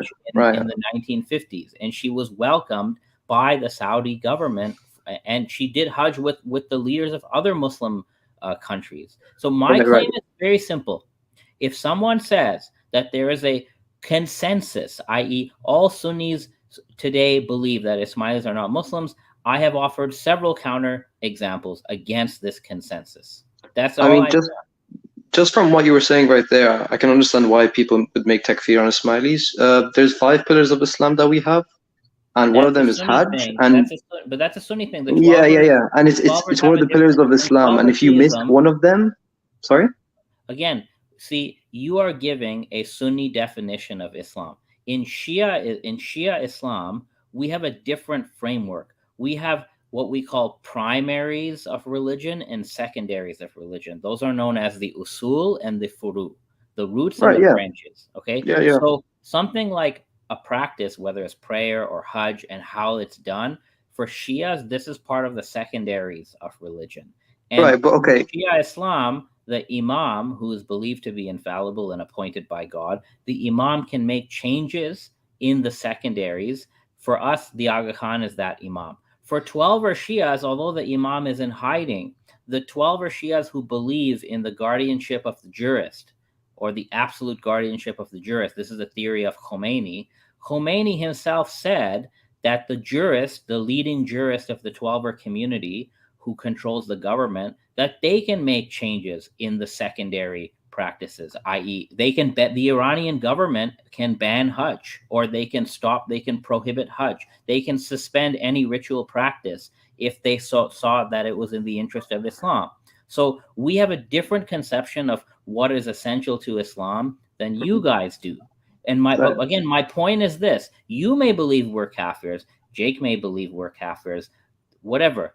But number one, when you call someone who professes Islam a kafir, you are inviting a death penalty on us. Number two, there is no universal consensus even today that Ismailis are kafirs. These are the 2 points I'm making, and none of these points can be refuted because the evidence is right there.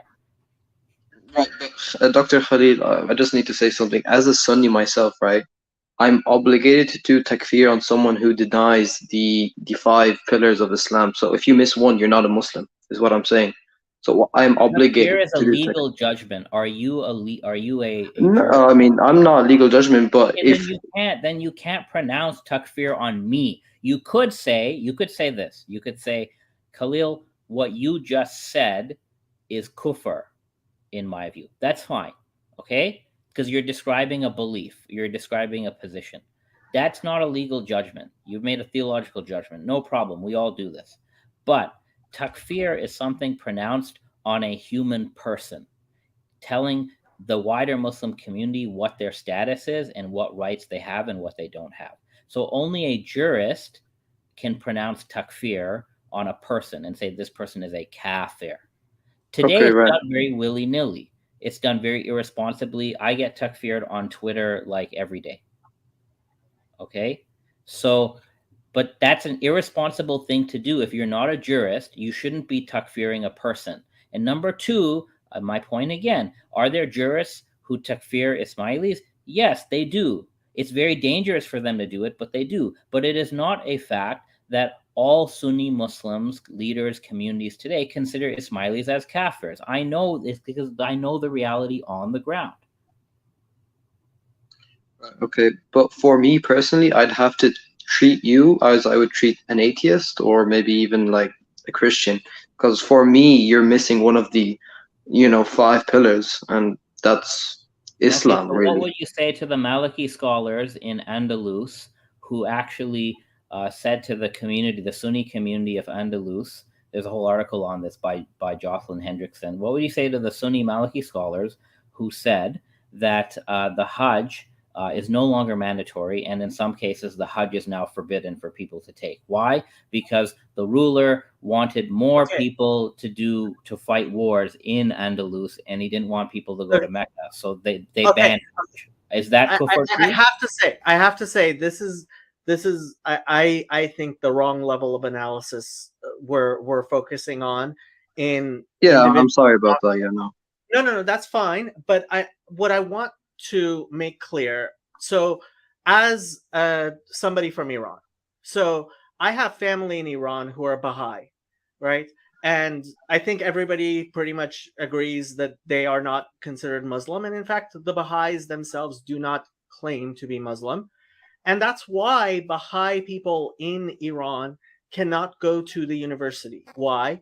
Because when you apply for a university in Iran, you have to say if you are a Muslim, a Jew, a Christian, or a Zoroastrian, because those are people who are considered people of the book, people who have the protection of the law, right? And these aren't the types of things. And because Baha'i cannot check any of those boxes, they are considered completely outside of the law. And if someone were to kill them, they do not have the protection of the law.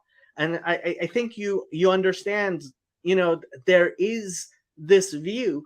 We living in the United States have a very different view than a lot of people who are living in actual Muslim countries. And I think what is clear to somebody like me is that Saudi Arabia and Iran and a lot of people all over the world know that by influencing the English language debate, by influencing what is understood to be true in academia in the United States, is understood to be true in the media in the United States. And that is why it makes so much sense to spend money to derange the conversation. And that is what is going on here in such a way that it has real world effects. And I'm not saying anything that, people who have looked into this, there are real world effects when we are having this very small conversation here in a very small channel in the internet, that does affect what happens on the ground in Iran, in Saudi Arabia, in Yemen, in Pakistan, in India. And there are, in fact, people who are vested in changing our conversation because they are vested in the violence, the very real violence that is happening on the ground in many of these countries. And while, you know, I have no problem, I call the Jews on my channel and that I talk to, I call them I say they are not practicing Judaism all the time. I call them heretics, especially when we get into it about Zionism. But ultimately, that is in a Western framework. And when we have these discussions, and I think, you know, if you have a conception of Islam that excludes Ismailis, excludes a lot of people, for you, that doesn't mean that suddenly it becomes permissible to do all kinds of horrible things to them, including murder them. But we live in a world where these discussions that we are having have real world consequences for people, Ismailis who live in Pakistan and may in fact be physically assaulted or even murdered. And that's why I want our conversation to not be as deranged as it is by the influencers. And there are influencers trying to influence even small channels like mine and bigger channels like Khalil's, and the discussion that people like Dr. Andani or Shabir Ali, and generally the English language. And this is how I understand why we are living in a crazy environment where ultimately somebody like me can be removed from Twitter for saying Ellen Page is a woman. Yes, it sounds very conspiratorial. I understand that. I want people to please consider that our discussion is being deranged in ways that appear very strange when you're trying to understand why there is this absolute consistent consensus on things that for a lot of people who are looking, they don't understand. Why is the consensus so deranged? Well, it's deranged because there are multiple actors affecting this situation with a lot of money, more money than you could believe, enough money to assign a real human being to try to affect a channel as small as mine. And yes, there are real human beings who are being paid to watch a channel like mine, which is tiny and very few people pay attention to, because the discussion we have here in the United States and in the Anglosphere is that powerful and worthy of attention for people all over the world with a lot of money. That is what I'm trying to say. And that's why I don't dismiss what Dr. Andani has been saying completely, because there is a real kernel of truth to what's going on here. There is an effect that is being had on the ground to real people in India and Pakistan are feeling the effects of this conversation that we are having in English. And that is worthy of people in Saudi Arabia, in Iran, spending huge amounts of petrodollars to affect our discussion in ways we are not aware of. Right, Jacob, but you know that I know you're speaking truth, but this discussion shouldn't be for people like us. We can't do anything in the end of the day. It's the governments. I disagree. The politics is what's controlling. It's not the people. So this is part of my little crusade here. Philosophy, metaphysics, theology need to control and do, in fact, affect politics. Politics is downstream from religion and is downstream from metaphysics. And so it matters what Jake, the Muslim metaphysician, who is affecting the theology of the world, and I realize it seems like it's small. It seems like it's small, but it's actually not. The ripples of what Jake, the Muslim metaphysician, says are in fact much broader than I think even Jake himself recognizes. He is a much more powerful influencer down the line because politics is downstream from culture, culture is downstream from theology. And so that's why I, who was studying and involved in political science, law, public administration, and government, started seeing the importance of moving down into the religious sphere and having this discussion in the religious sphere. And thank you very much, Garth, for understanding. I am trying to spread the cognition. And I have to say, I'm kind of proud of myself that I was able to grab Jake's attention, because believe it or not, Jake, I think you're important enough that people will spend lots and lots of money trying to influence you, because what you say is important, because you are influential, because you are somebody who is very persuasive, very charismatic, and I'm not just trying to blow smoke up your behind. I want you to realize what you say has incredible importance. Khalil, Dr. Khalil, you say it's the Athari position to hold tafwid al-ma'na, even though I'm pretty sure it's tafwid al-kayfiyya is what the Atharis hold, since I'm a personal Athari myself. So I think you Atharis then are in two camps, because I've spoken to many It's the Atharis. Ash'aris who do the ma'na. No. They're Atharis, i.e. Hanbali Atharis, who do tafwid al-ma'na. I've never heard of that.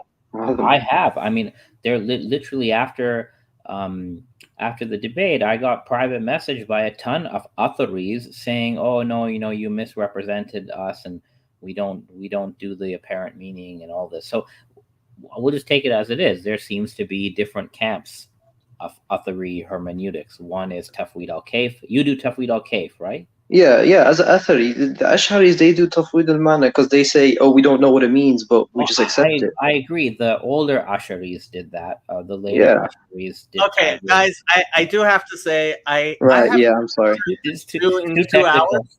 No, that's fine. I love for you guys to have this discussion. You're welcome to come have it on my channel or on my Discord server. I just want to point out, yes, I actually care about Muslim lives. Look, Jacob, I want to say this. I appreciate you using the Baha'i example to get at what I'm trying to emphasize, right? The rhetoric affects people's rights in Muslim majority countries, okay? The Ahmadis in Pakistan are a good example as well. They lost a whole bunch of rights because they were from a nation state perspective, they were categorized as non-Muslim. And now people kill Ahmadis in Pakistan or even in the UK. In Pakistan, they kill them with impunity. So this is a serious problem. I'm really grateful, Jacob, for you raising, because that's the real issue. People can have all theological disagreement they want. I don't care about that. If you go make a video tomorrow, Khalil's theology is so dumb, or here's why it's wrong, I don't care about that. Go ahead. I'm flattered by that attention, okay? If someone pays attention to my theology to debunk it, great. That's not the issue. The issue is the real world. The world where people are living in Muslim majority countries, and when you takfir them, you signal to other Muslims that these people, they can be killed. There's a license to kill those people. And this still happens. Often it happens with individuals. So some individual will get takfired on TV or by some famous guy, and then people will just take out justice. This is still going on. So that is my concern. And as you said, Jacob, American Muslims are not sensitive to these overseas real life concerns. And right? I have to They're say, trolls like this Akron person, Yep. he is trying to make the fact that I am Jewish a reason for Muslims to hate each other, and for Muslims to not speak to Christians and Jews. And look, these people are real. There is, and okay, guys, if I don't turn this paper in, I'm gonna fail my class. It's due in 2 hours. I haven't started it. We can have this discussion some other time. It's been 3 hours and I'm very tired. Yeah, no problem, Brand. I'm gonna get to work too. So Okay. I just want to say thank you for raising the attention on the actual life and death matters. Life and death matters are primary here, and I hope I know Jake agrees. And guys, let's please have this discussion. See, I mean, look at the comments that these people leave, right? Like this does not befit, etiquette that you're supposed to show as a Muslim. You're not supposed to be like making silly comments like this. So you guys should know better. Okay, guys, I'm ending this stream. Shalom aleichem, alaikum salam, whatever you want to say. La ilaha illallah. And hopefully with that we can all agree, and God have mercy on all our souls. Good night, gentlemen.